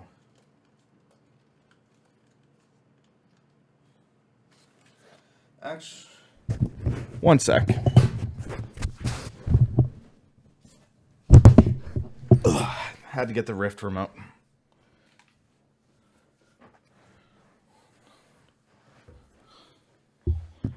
Okay, hopefully, yeah, won't hit there. So I wanted to talk a little bit about how the Rift works with this rig. And spoiler alert, it works great. Hold on, need to center the headset.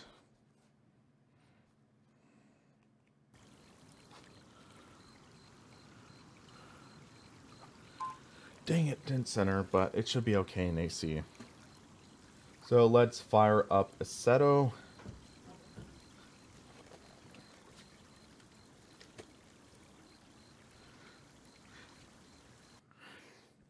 I hope this will show up okay for you guys.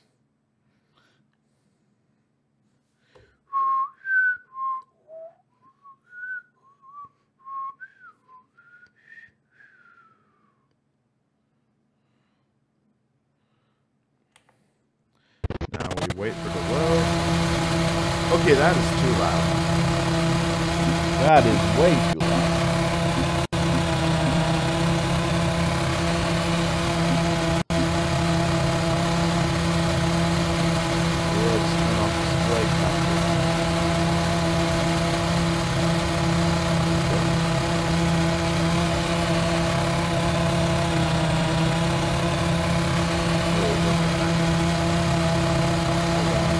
Oh, my sensor's off. It's not playing me. That's the problem.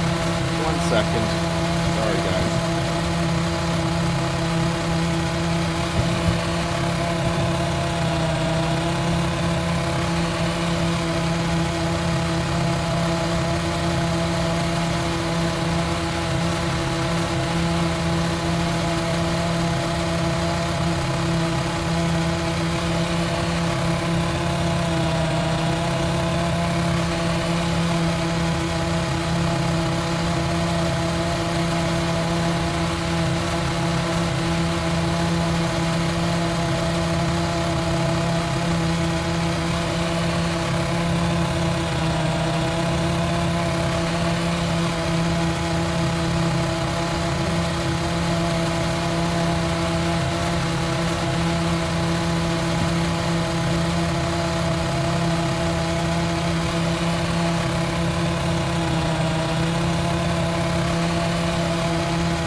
Not off center, but I'm having issues with it that I think, unfortunately, I need to reboot the Oculus Rift software. So bear with me, guys. We'll get this solved. Oculus Rift, they say the software is still in beta.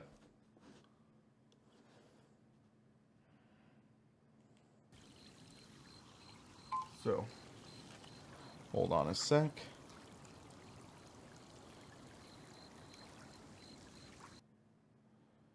So what did I miss? Ford Australia.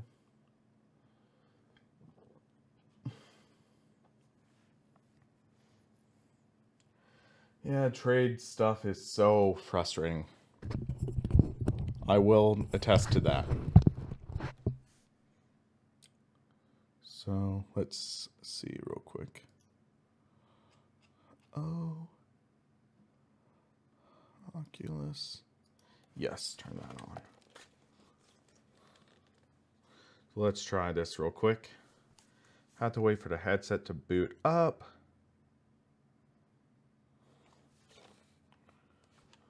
There we go.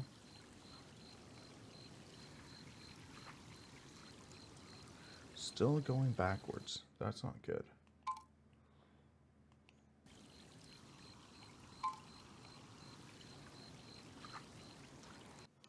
What the flip is going on here?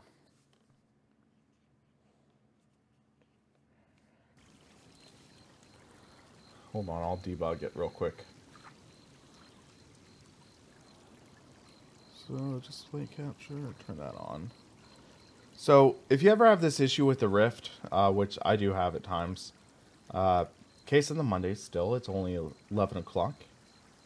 You go to, I think it's Program Files, Oculus, Support, Diagnostics, and there's Oculus Debug Tool.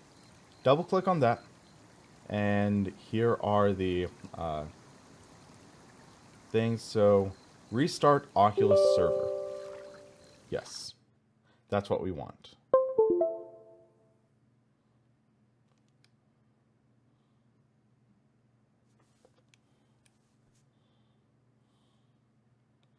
Okay, so let's get this working.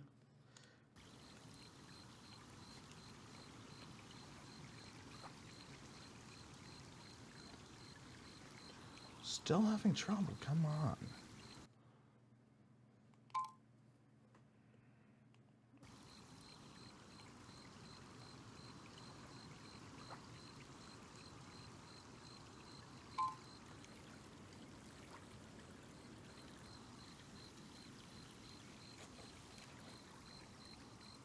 Alright, RS Production, you have a good night, man. I have not really experimented with super sampling yet. I just haven't.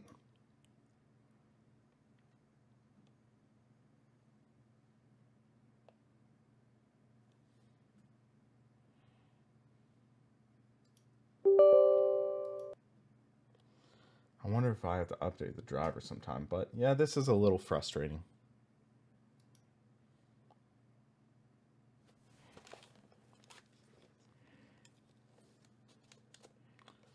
Come on, work here.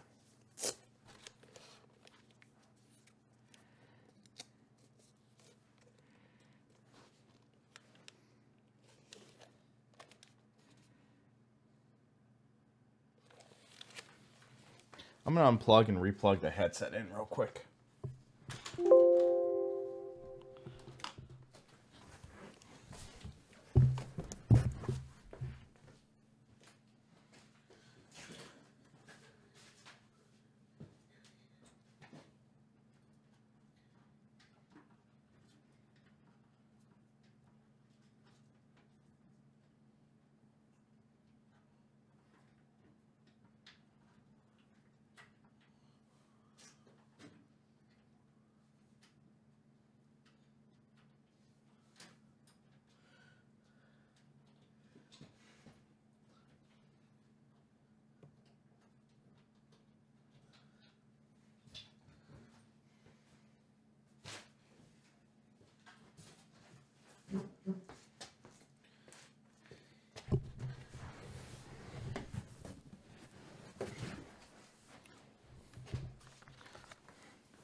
Yeah, I'll try out super sampling shortly.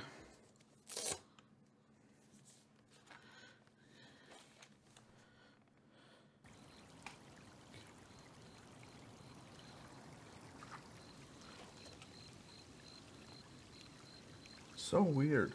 When I move forward, everything moves away. That's not how it's supposed to work.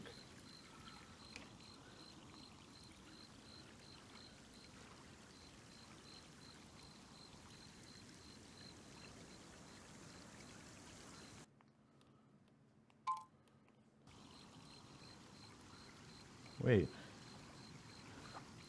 Hold on.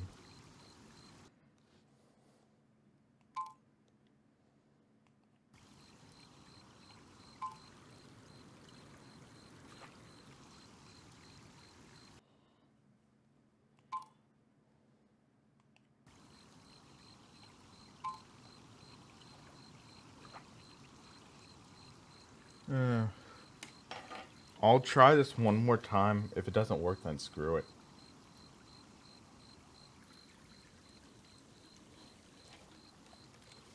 But I'll give this one last try. Because I don't really feel too keen on restarting my computer right now.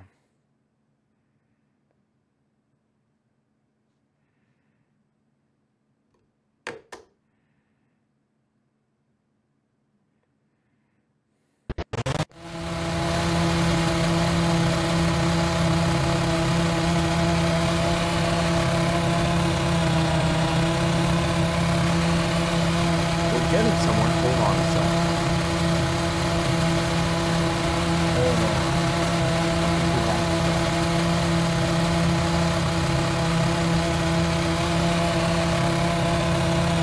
Yeah, I think the headset.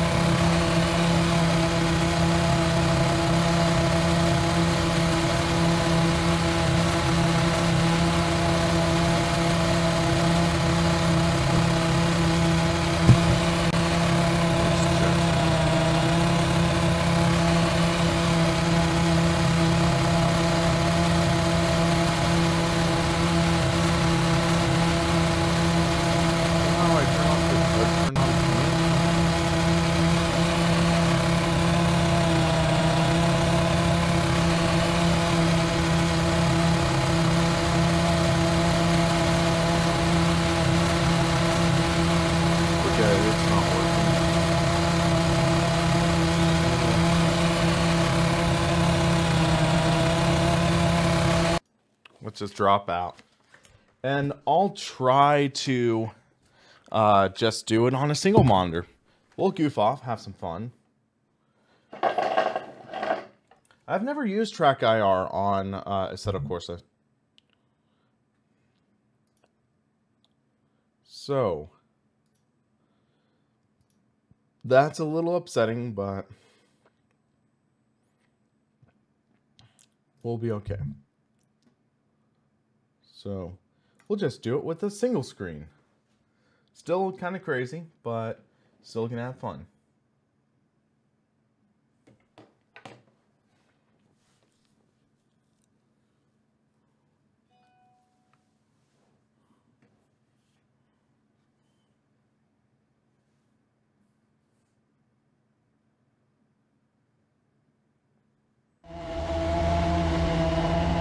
Yeah, next time. I'll figure it out.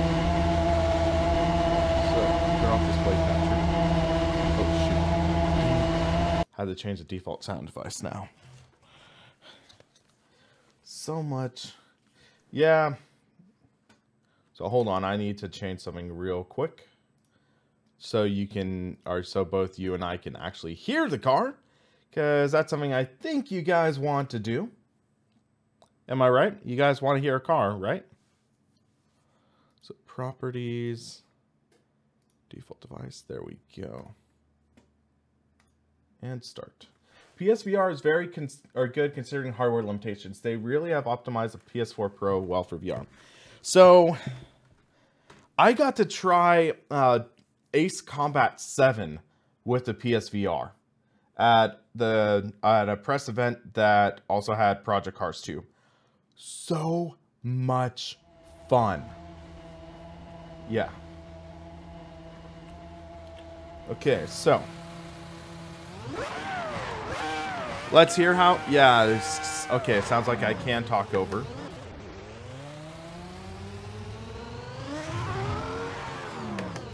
So we have to change something.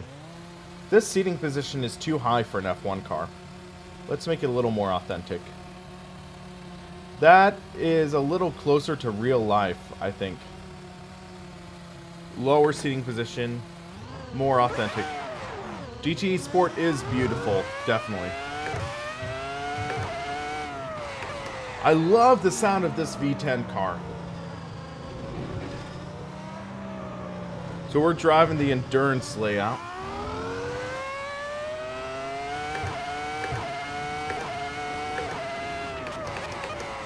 Little lockup. Brakes are still cold. So let's get some heat into these brakes.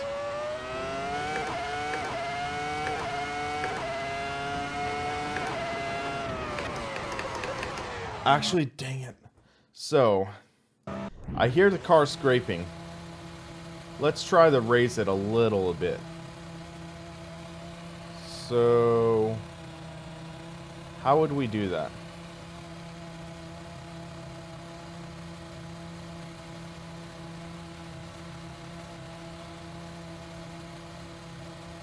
So many different settings with this car.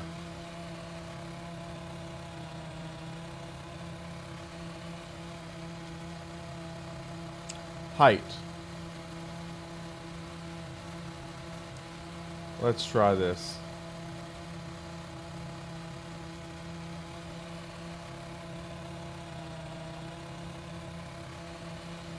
Might be unrealistic, but that scraping would really get on my nerves.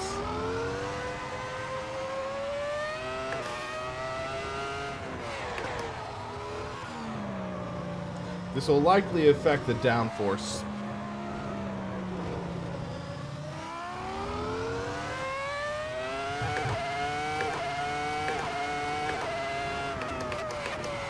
So much better.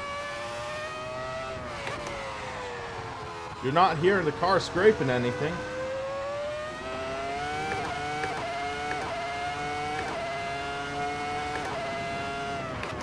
A little scraping there, but I mean, this is a very bumpy track.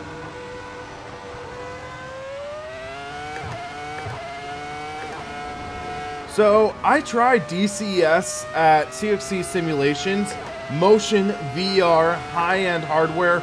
Oh, that was incredible.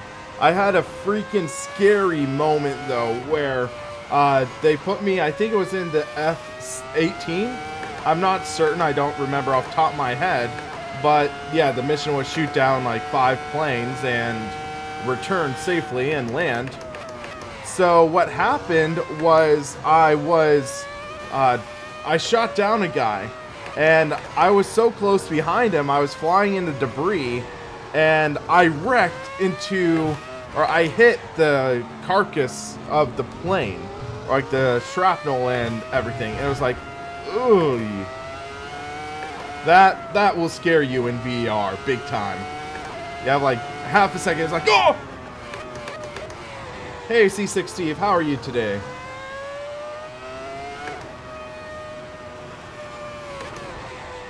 And why are you seasick?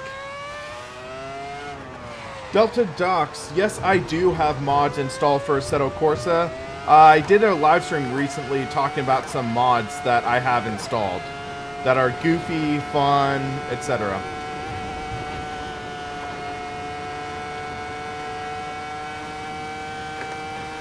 Makes me wish there was an 8th gear.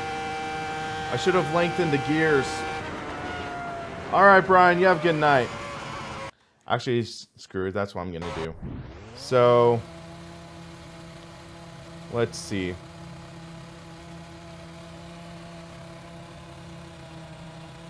I'm going to lengthen the wings a bit.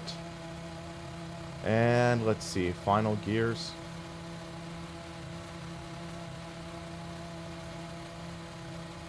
355 kilometers an hour. That would be like... Yeah, let's try that. Let's see how this goes. I have no clue how it is.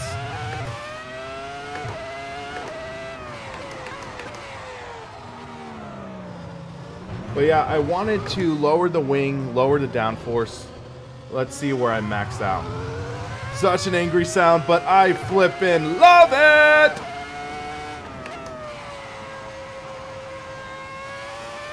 And it feels so great with this Formula rim. This is not the typical Formula 1 sitting position. The typical like open wheel seating position is you laying down on your back. But this steering wheel, it feels reasonable for an F1 car.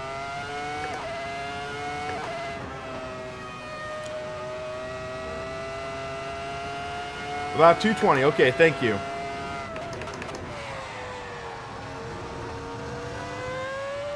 I need to learn my more metric conversions for you guys. This should be able to hit that okay. So, I'm using the Fanatec Club Sport wheelbase version 2.5.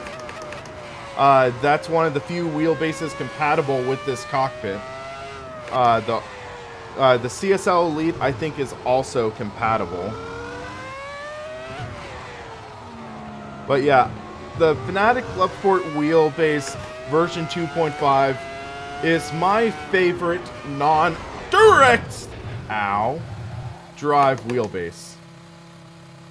Ow. That hurt. So that was a little squirrely. Let's try one more time. I like the CSL Elite wheelbase. I've reviewed 2 of them. And they are great wheelbases.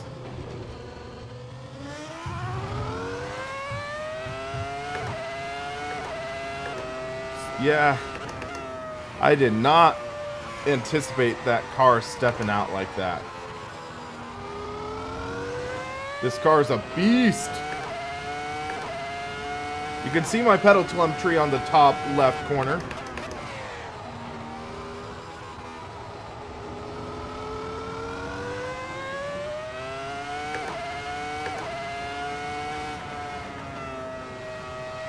The TSPC, I have not driven the TSPC Racer, but I have the TSXW, which is essentially the TSPC, but with Xbox One compatibility. And that is the, it's comparable to the CSL Elite. There are some things in the CSL Elite I like more. Some things in the TSXW I like more. But I think the Fanatec is slightly more feature-packed. It has the quick settings. It's a smaller base, which is pretty nice.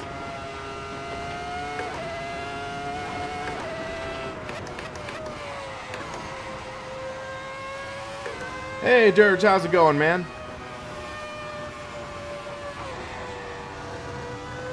C6 Steve, will we see any American drivers in F1 anytime soon? I'm not sure. We had great potential with Alexander Rossi, but with what happened to Marussia, that really, I in some ways squandered potential. So, I don't know off the top of my head if there are any drivers really compatible with F1 right now are in that ladder. Little scraping at 315 kilometers an hour, and BD. There's a little bit of a debate between Thrustmaster and Fanatic. Which would I rather prefer? Fanatic. That is my personal preference. I like the more features. I like the rims a little better, even though I have a lot more Thrustmaster rims, go figure. But yeah, I just feel that the Fanatic ones are more feature-packed in my opinion.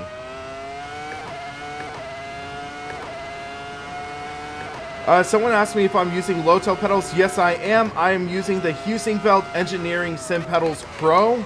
And you can check out my review on that in the YouTube channel.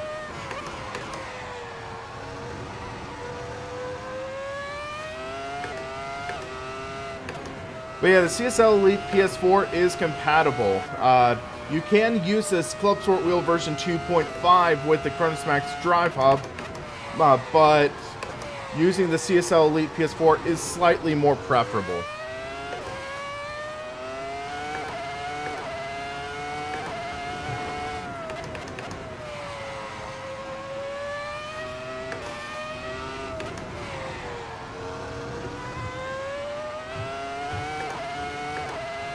Yeah, I need to get more rims. I'm currently talking with Fanatic about the possibility of reviewing the upcoming McLaren GT3 rim. I'm excited for that, largely because that's the first Fanatic rim that actually has support for a hand clutch, like an analog clutch paddle system.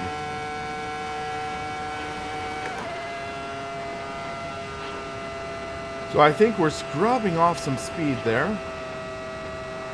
We're topping off at about 316, 317.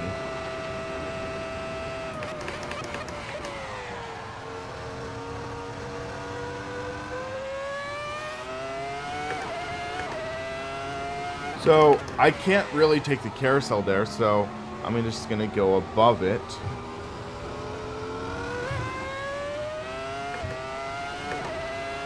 Chris, the PS4 base does support all three platforms. Source, I have one. You just need an Xbox One compatible rim. If you have the if you have the Xbox One compatible rim, which is saying either the Universal Hub, the CSL Elite P1 rim, or the upcoming McLaren GT3 rim, those three are compatible with the Xbox One using the PS4 base.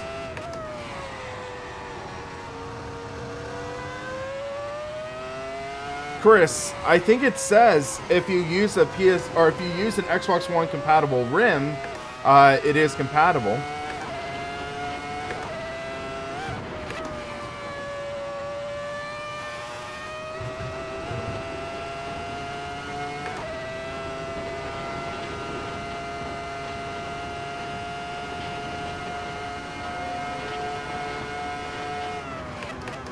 That scraping though. I would love to see the Fanatic Direct Drive come out maybe like spring or summer, because usually that's when a lot of wheel rims come out. Is having a direct drive wheel better than 3 degrees of freedom? In my opinion, yes. And here's my logic. Because the goal for sim racing immersion is to have a one-to-one recreation of real life. That is the biggest goal. That's like the holy grail of sim racing. For motion, it works well, but especially for 3DOF systems, it works on gravity, or to have gravitational forces. So it'll pitch you and swing your body weight as momentum and use gravity to simulate G-forces. While in theory that works okay, it feels like driving a car with a lot of body roll. So think like driving a minivan just at very high speeds. It really feels like you are driving a car with a lot of body roll, which is sufficient, but the immersion factor, it does leave you a little bit wanting. With a direct drive wheel, at least with the forces in the wheel, you're able to get a closer simulation, closer to reality in steering forces in some race cars. And the quick, responsive feel, it really is great. So I'd say because the direct drive wheel is more capable of getting closer to real life, I think that you really do get closer with a direct drive wheel. That's my logic. That's my opinion. Don't take it as gospel, don't take it as fact, but that's just my opinion. You're okay if you have a different one. Just get on my channel. Just kidding. Ooh, hot air balloon. So let's see what kind of lap we can get. I'd say 7 minutes. I get into sevens.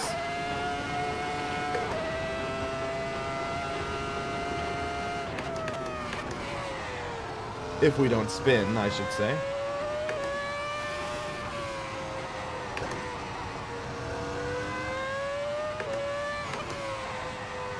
My guess is the base, logically speaking, I think it would be $1,000.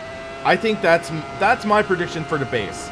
Because right now, the Club Sport wheelbase is $499. I think that seeing it double the price of the CSW, that would be logical. That's my thought on it. Because benefits over an OSW, speculatory in my opinion. The Fanatec direct drive wheel will be console compatible, at least I think with the Xbox One. That is a benefit. Fanatec will have its quick settings likely baked into the base. That is another benefit, being able to adjust settings on the fly. I don't know how well Fanatec's direct drive software will be, but I'm hoping it'll be good. It's also going to be mass produced, so hopefully there will be better support. That's just my thought on the matter. I'd say it would be reasonable for it to be priced at $9.99. $999, not $9.99. But it is going to be interesting because there is that Feel VR wheel. Because that Feel VR wheel, sure, it's going to have at least some cheaper components. That's a given. I mean, the wheel rim is a $30 Amazon wheel rim just with a button box attached to it. But that'll show that direct drive technology can possibly come at less expensive. So it'll be interesting to see how they'll respond. But I'd say if the Fanatec wheel rim, or not rim, the Fanatec podium base is at $1,000, I would be accepting of that. If it's less, great. If it's more, I might be a little wary.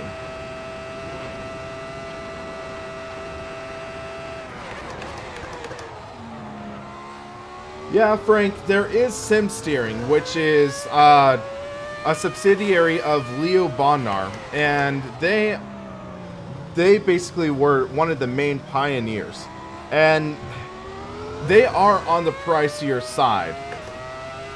They are pricey, but thinking about what makes them pricey is it's not just the hardware, it's not just the electronics, because if you think about it, the Open Sim wheel is great. I've never driven an OSW, but a lot of my friends absolutely swear by it. However, the Leo Bondar sim steering system, it runs on a separate software, separate firmware, and it's custom built. It's a relatively closed ecosystem.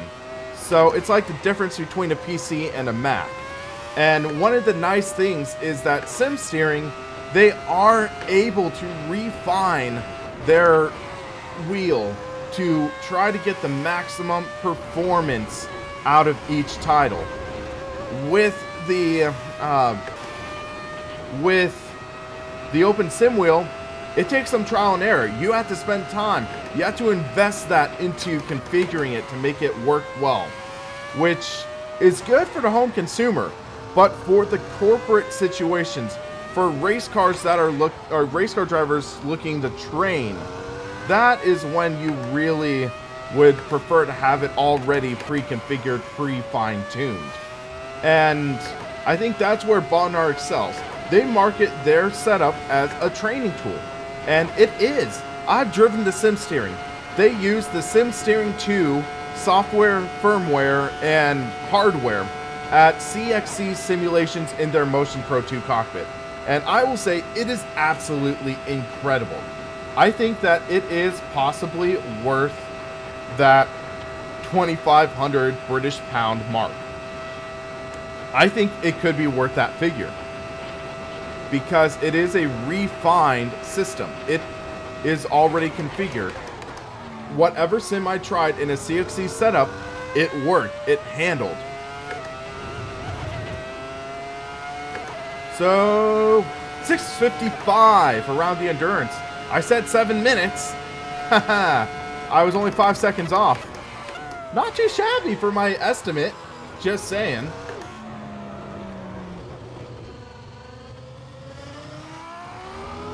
Flutto thinks. It is tricky, I will state that. And I was pushing pretty hard.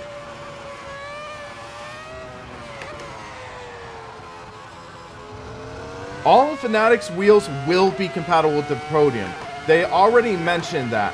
So, with the way the Podium's going to work, is it is going to have the full torque with the Podium wheels and the Club Sport wheels. But there will be a system in place to detect what kind of quick release you are using on the wheel. So everyone knows that the Fanatec Club Sport wheel rims have a very solid quick release. So, hold on. So, you see this quick release. That is a beefy quick release. And that is able to handle high torque.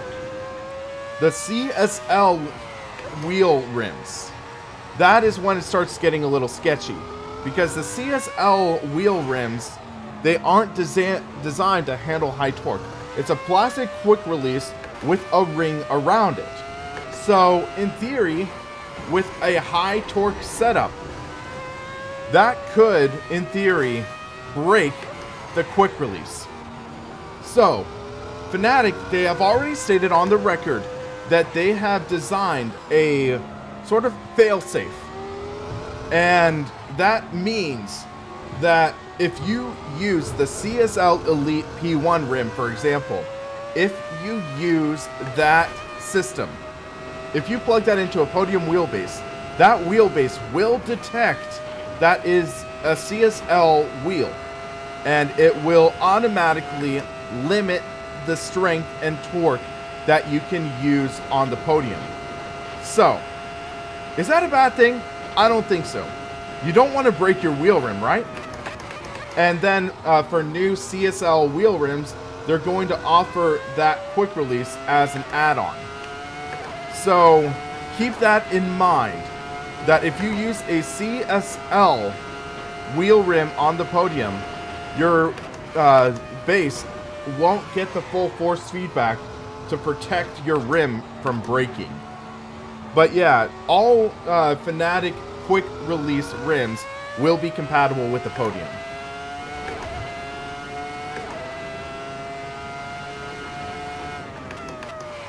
Yeah, Dan, that is my thought on the matter, because let's switch to a different car now. So, yeah, that McLaren rim. I'm excited to drive it. I want to try that out. But with that new metal quick release, that is how I would want to test it. I am not a fan of the CSL quick release. If you guys have been on my channel for a while, you guys know that. So there's a new mod I want to download that I just saw.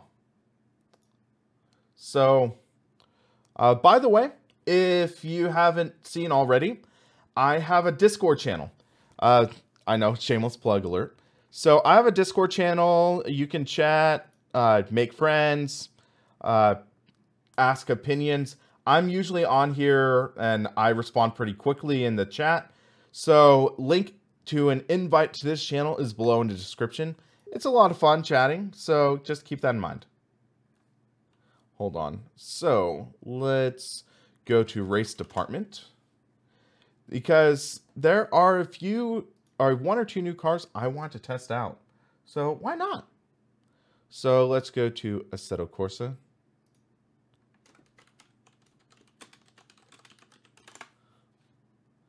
So, ooh, they updated the Caterham 7. Okay, I'll take a look at that.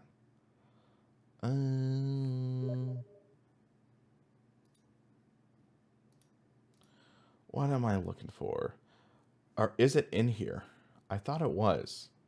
Formula Student, here we go. So, yeah, this is an interesting car. I've been following the development of it for a little while.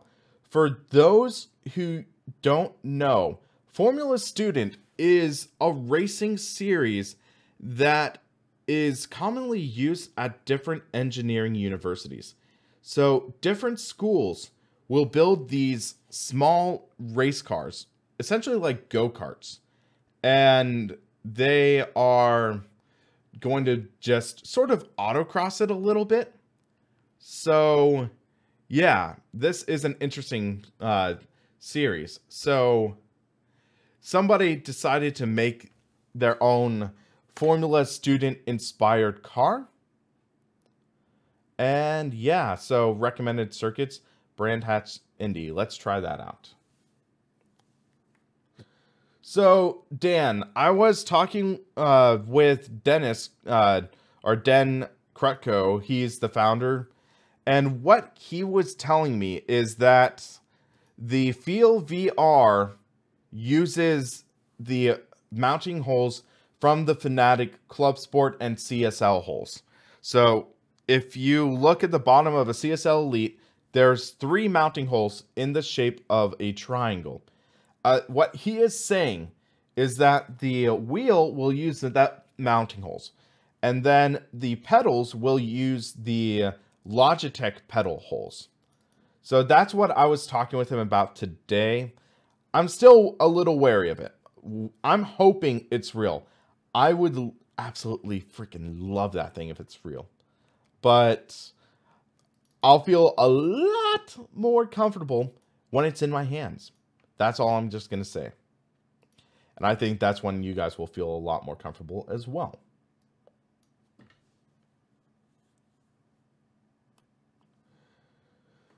But yeah, what they're saying is it's going to be close to the AccuForce in strength. So yeah, I added the Formula Student, and now let's add this Caterham 7. It sounds like this one, I wish I had an H-shifter map to this, but or attached to the rig. But alas, I just can't right now. Ooh, it comes in left-hand drive and right-hand drive configurations. Very nice. Good touch. But yeah, I'm hoping it's not a hustle. I really am hoping. So those are a couple cars. One other thing I want to try, you guys have been talking about it, but I haven't yet, is Monza. So, or not Monza, Monaco. So let's see. I want to see if I can find that. Because everyone's saying, gotta try out Monaco and Assetto Corsa. Try out Monaco and Assetto Corsa. And I haven't yet. So let's take a look. If I can find it. Field VR seriously needs to ditch those embellishments. I agree. I think the beauty of direct drive, in my opinion, not only the strength and force and everything, but my thought is that the minimalism in it is beautiful. The minimalism in those direct drive wheels, that it's just a motor that you mount. That is very nice, in my opinion. But when you start adding superfluous stuff on, that's when it gets a little irritating. Let me just check something. Assetto Corsa Monaco.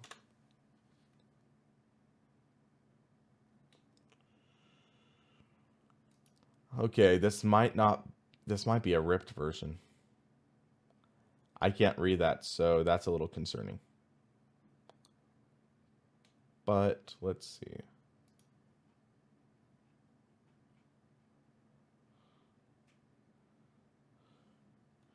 I'll worry about that later. But yeah, the beauty of the direct drive wheel is it's just a motor you mount onto a cockpit. You see NVIDIA is capping the price and limiting order quantity for GPUs. Oh, thank God. Thank goodness they're doing that. I just saw someone post, I think it was in the gaming subreddit, or our subreddit for gaming, and they said, or they showed, basically someone posted on Facebook, a Bitcoin miner. They bought 6 1080 Ti's, 12 1070s, and then like 8 1080s. And it's like, ugh. Wait, what? How the heck did you do that? Oh, it's that? How? So hold on. Let's add some tracks into here.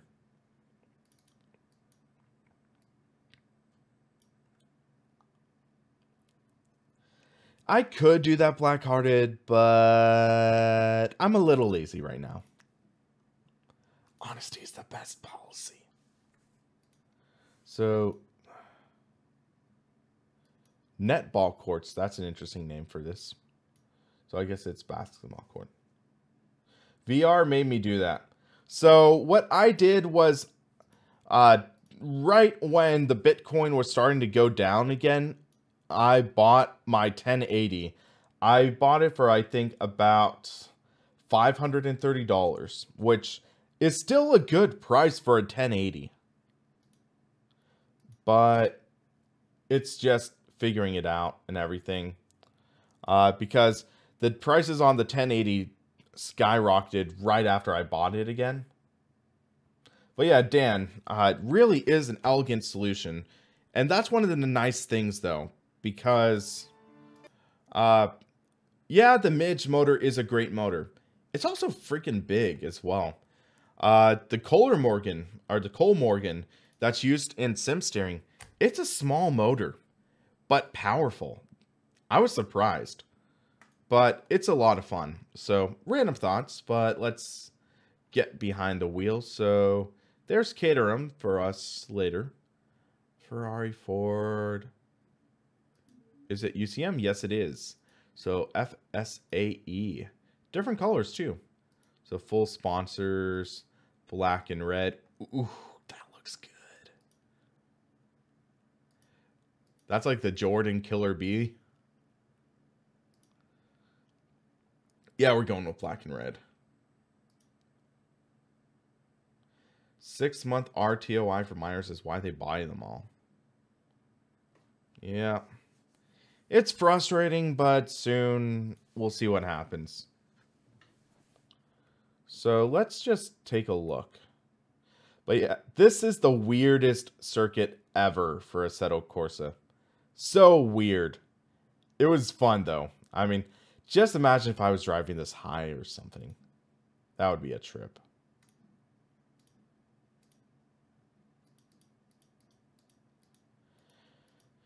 So I guess FS Car Park, Formula Student, Skid Pad, Tom 1. Different options.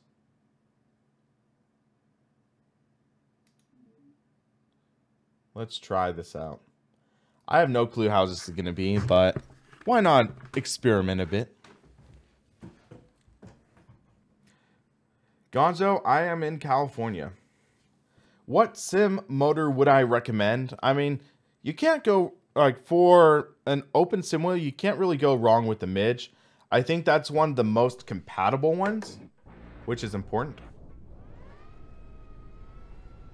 Okay, so this is like an autocross course. This is an electric motor. Quick torque! This is reminding me of, like, the coffee challenges in Gran Turismo. Or the coffee breaks. But yeah, I guess Formula Student nowadays, they are going with electric cars.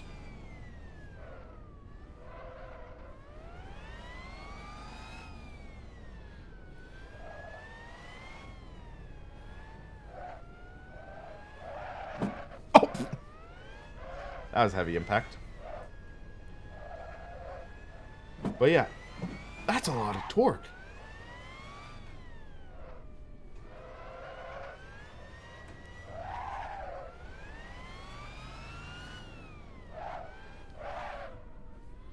So, yeah, Gonzo, in Gran Turismo 4, in the driving school, after a few lessons, they would have what's called the coffee break.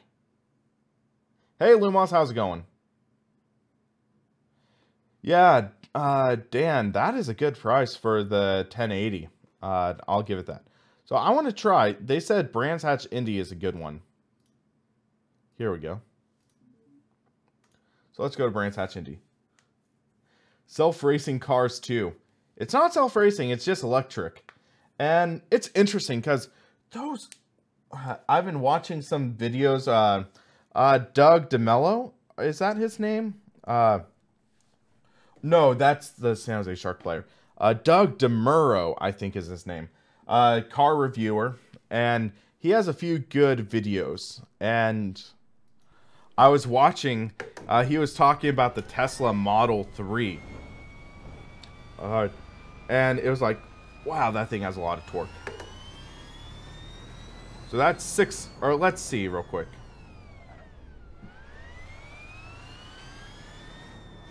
I want to get to a flat.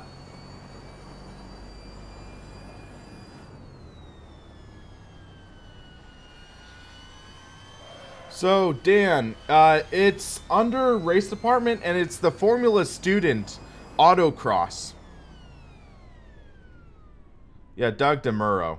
I was thinking, because San Jose Sharks, I am a fan of the Sharks. So it's like Doug DeMello, he's a player. So hold on. Interesting though, because the sounds for revving up like that, those are authentic, I think. Well, let's see real quick.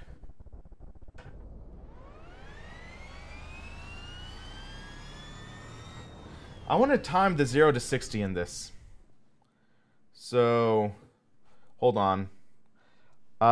Get away, but I'm going to use my stopwatch. Stopwatch. You can't really see it. So, 3, 2, 1, go.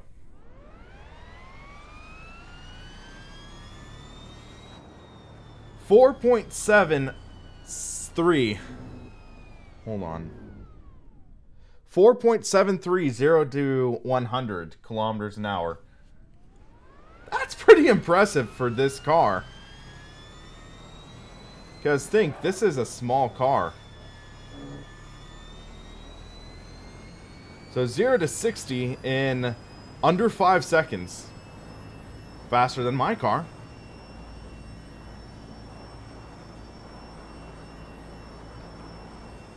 I mean, granted, it tops out at 146 kilometers an hour. One gear. Because I think the point of Formula Student is for engineering. So it's not just building a race car, it's energy conservation and dispersing it. I bet I could lengthen out the gears, but it's not like I'm just bouncing against the rev limiter. When is my next video out? I have to figure it out because this week is an unusual week for me. Because tomorrow, my sister and her boyfriend are moving, and then this Friday, my dad is getting married. So it's those situations where family does take a little bit of precedence. I have to work a little bit on a website I'm building for a guy, but I'm hoping to get a video or two out in this next week, because I've been talking about doing my Getting Started in Sim Racing series, and that is a series I've been wanting to do for a while. And my first video in the series, I was going to talk about, basically my idea was why I was going to go to basically recommend PC racing over console and recommend building a PC. However, with the Bitcoin stuff going on, I can't really as actively recommend building a PC at the moment because prices are still kind of sky high. And that is kind of tough. So I'm still planning on doing that video later on when prices drop a bit, but instead my first video is going to be talking about what sim, the different sims out there. So thank you Blowin' Smoke for subscribing. But yeah, for example, I want to talk about like the pros and cons of Assetto Corsa, Race Room, Automobilista, iRacing, R-Factor 2, etc. So that should be an exciting video to start off. And then, with that, I am planning on going to the next video talking about sim racing hardware. I know some of the stuff might be redundant for some people, but I've been getting a lot of requests to take a closer look at how to get started in sim racing, because there are a lot of people who do watch this channel from the outside per se, where they're looking to get started in sim racing, they just don't fully know how. And then also I want to do a few videos about racecraft, how to drive, common mistakes drivers make, like for example, they don't use the full track, and that's something I'm guilty of too. So they'll start on the inside, they think the quickest path is that, but in other cars, I mean, this is okay, but if we don't use the full track here, we're scrubbing off speed by cutting the corner short. If we steer as little as possible, carry as much speed through the corner, and also prioritize on corner exit. Make sure you're exiting with the highest amount of speed possible. Setting up for the next corner, those are things that will make you a better driver. Just some thoughts. So yeah, here, theoretically with this car being as slow as it is, you can cut the corner a bit, but boom, steer as little as possible. This corner is a better example. Steer as little as possible, focus on corner exit, carry as much speed as possible. The more you steer, the more you scrub off speed.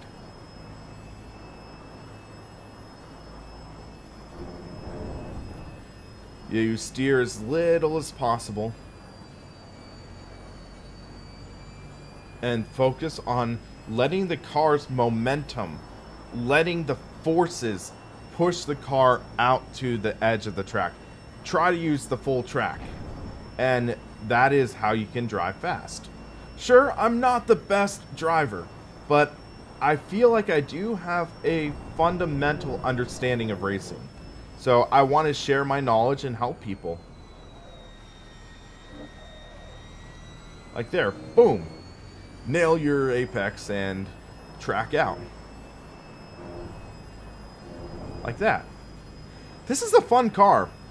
I think it might be slightly unrealistic, I'm not sure. It feels possibly a little too planted, but this could be a fun car to learn racing line and stuff. As I totally miss that apex. So let's see if we can get this under 50 seconds. Actually, 58, 49, 50. Okay, 50.9. So we should be able to cut this corner a little close. Carry that speed. There we go. But yeah, newcomers, we have a lot of people who enjoy racing just finding out about sim racing, and they're jumping down the rabbit hole. They want to know what to do, where to go, what to find. And I think we should be accommodating of that, because the more people in this hobby, the better.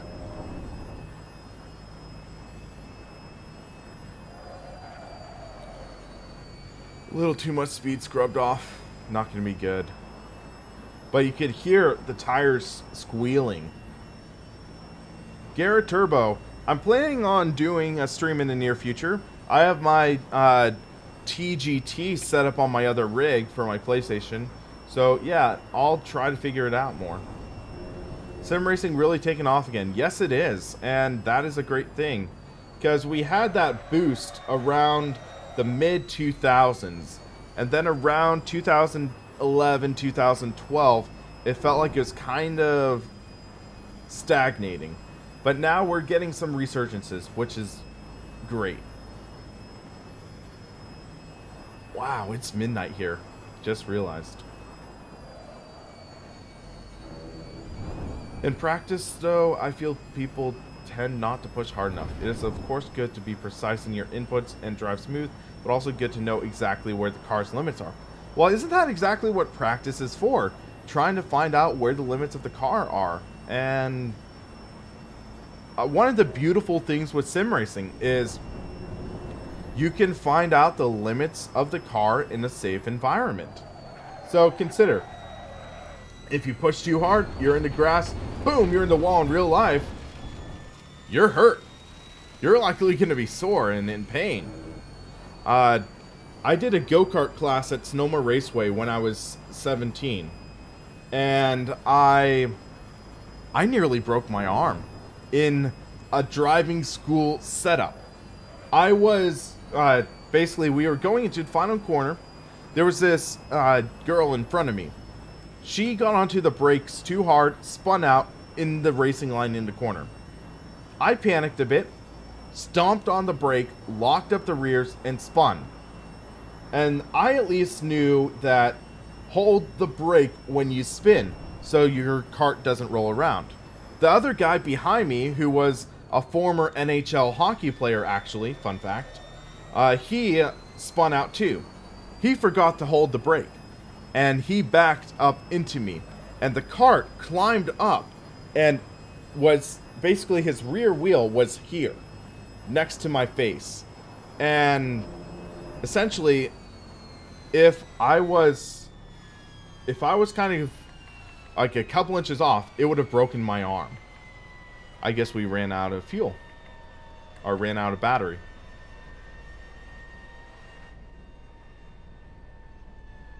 But yeah, so you always have a risk of hurting yourself in real life. Even hitting a curb too hard in a go-kart could bruise a rib if you're not careful. But in a racing simulator, you at least have the benefit of being able to practice in an enclosed, safe environment. You can practice, you can figure out the limits of the car. So, yeah. That's a benefit of sim racing, in my opinion. So, I can't face EV. Imagine a world without combustion. Yeah, it'll be a sad world, I think. I like the concept of hybrids, though. The electric motor supplementing a turbocharged motor. More torque. Great. But, yeah, I really love...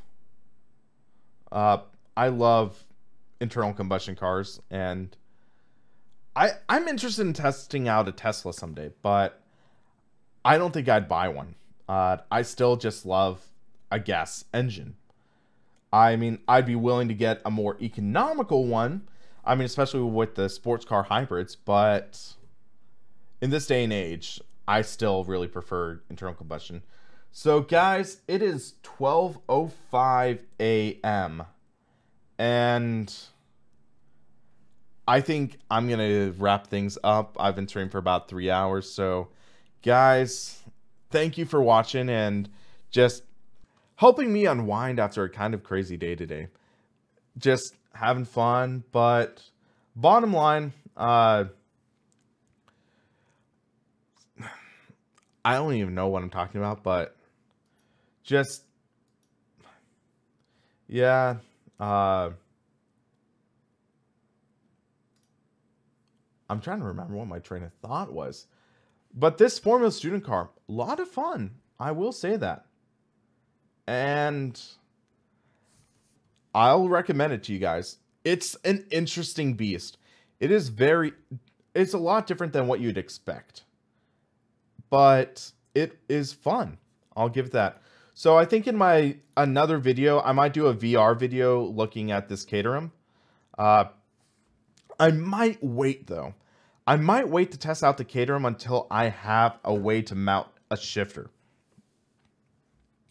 I know Jimmy Broadbent, he used the stock Husingfeld shifter mount, but also I need to fix my I need to fix my Club Sport shifter. I'm in talks with Fanatic to fix it, but for now it is, I think, just working it out.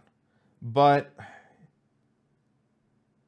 yeah, once I get the shifter sorted, I am gonna do some more videos, maybe looking at classic cars, because I think that'd be fun, and that's one of the things I truly love about sim racing, where you're able to drive these classic cars around tracks that likely you'll never see, let alone sit in real life.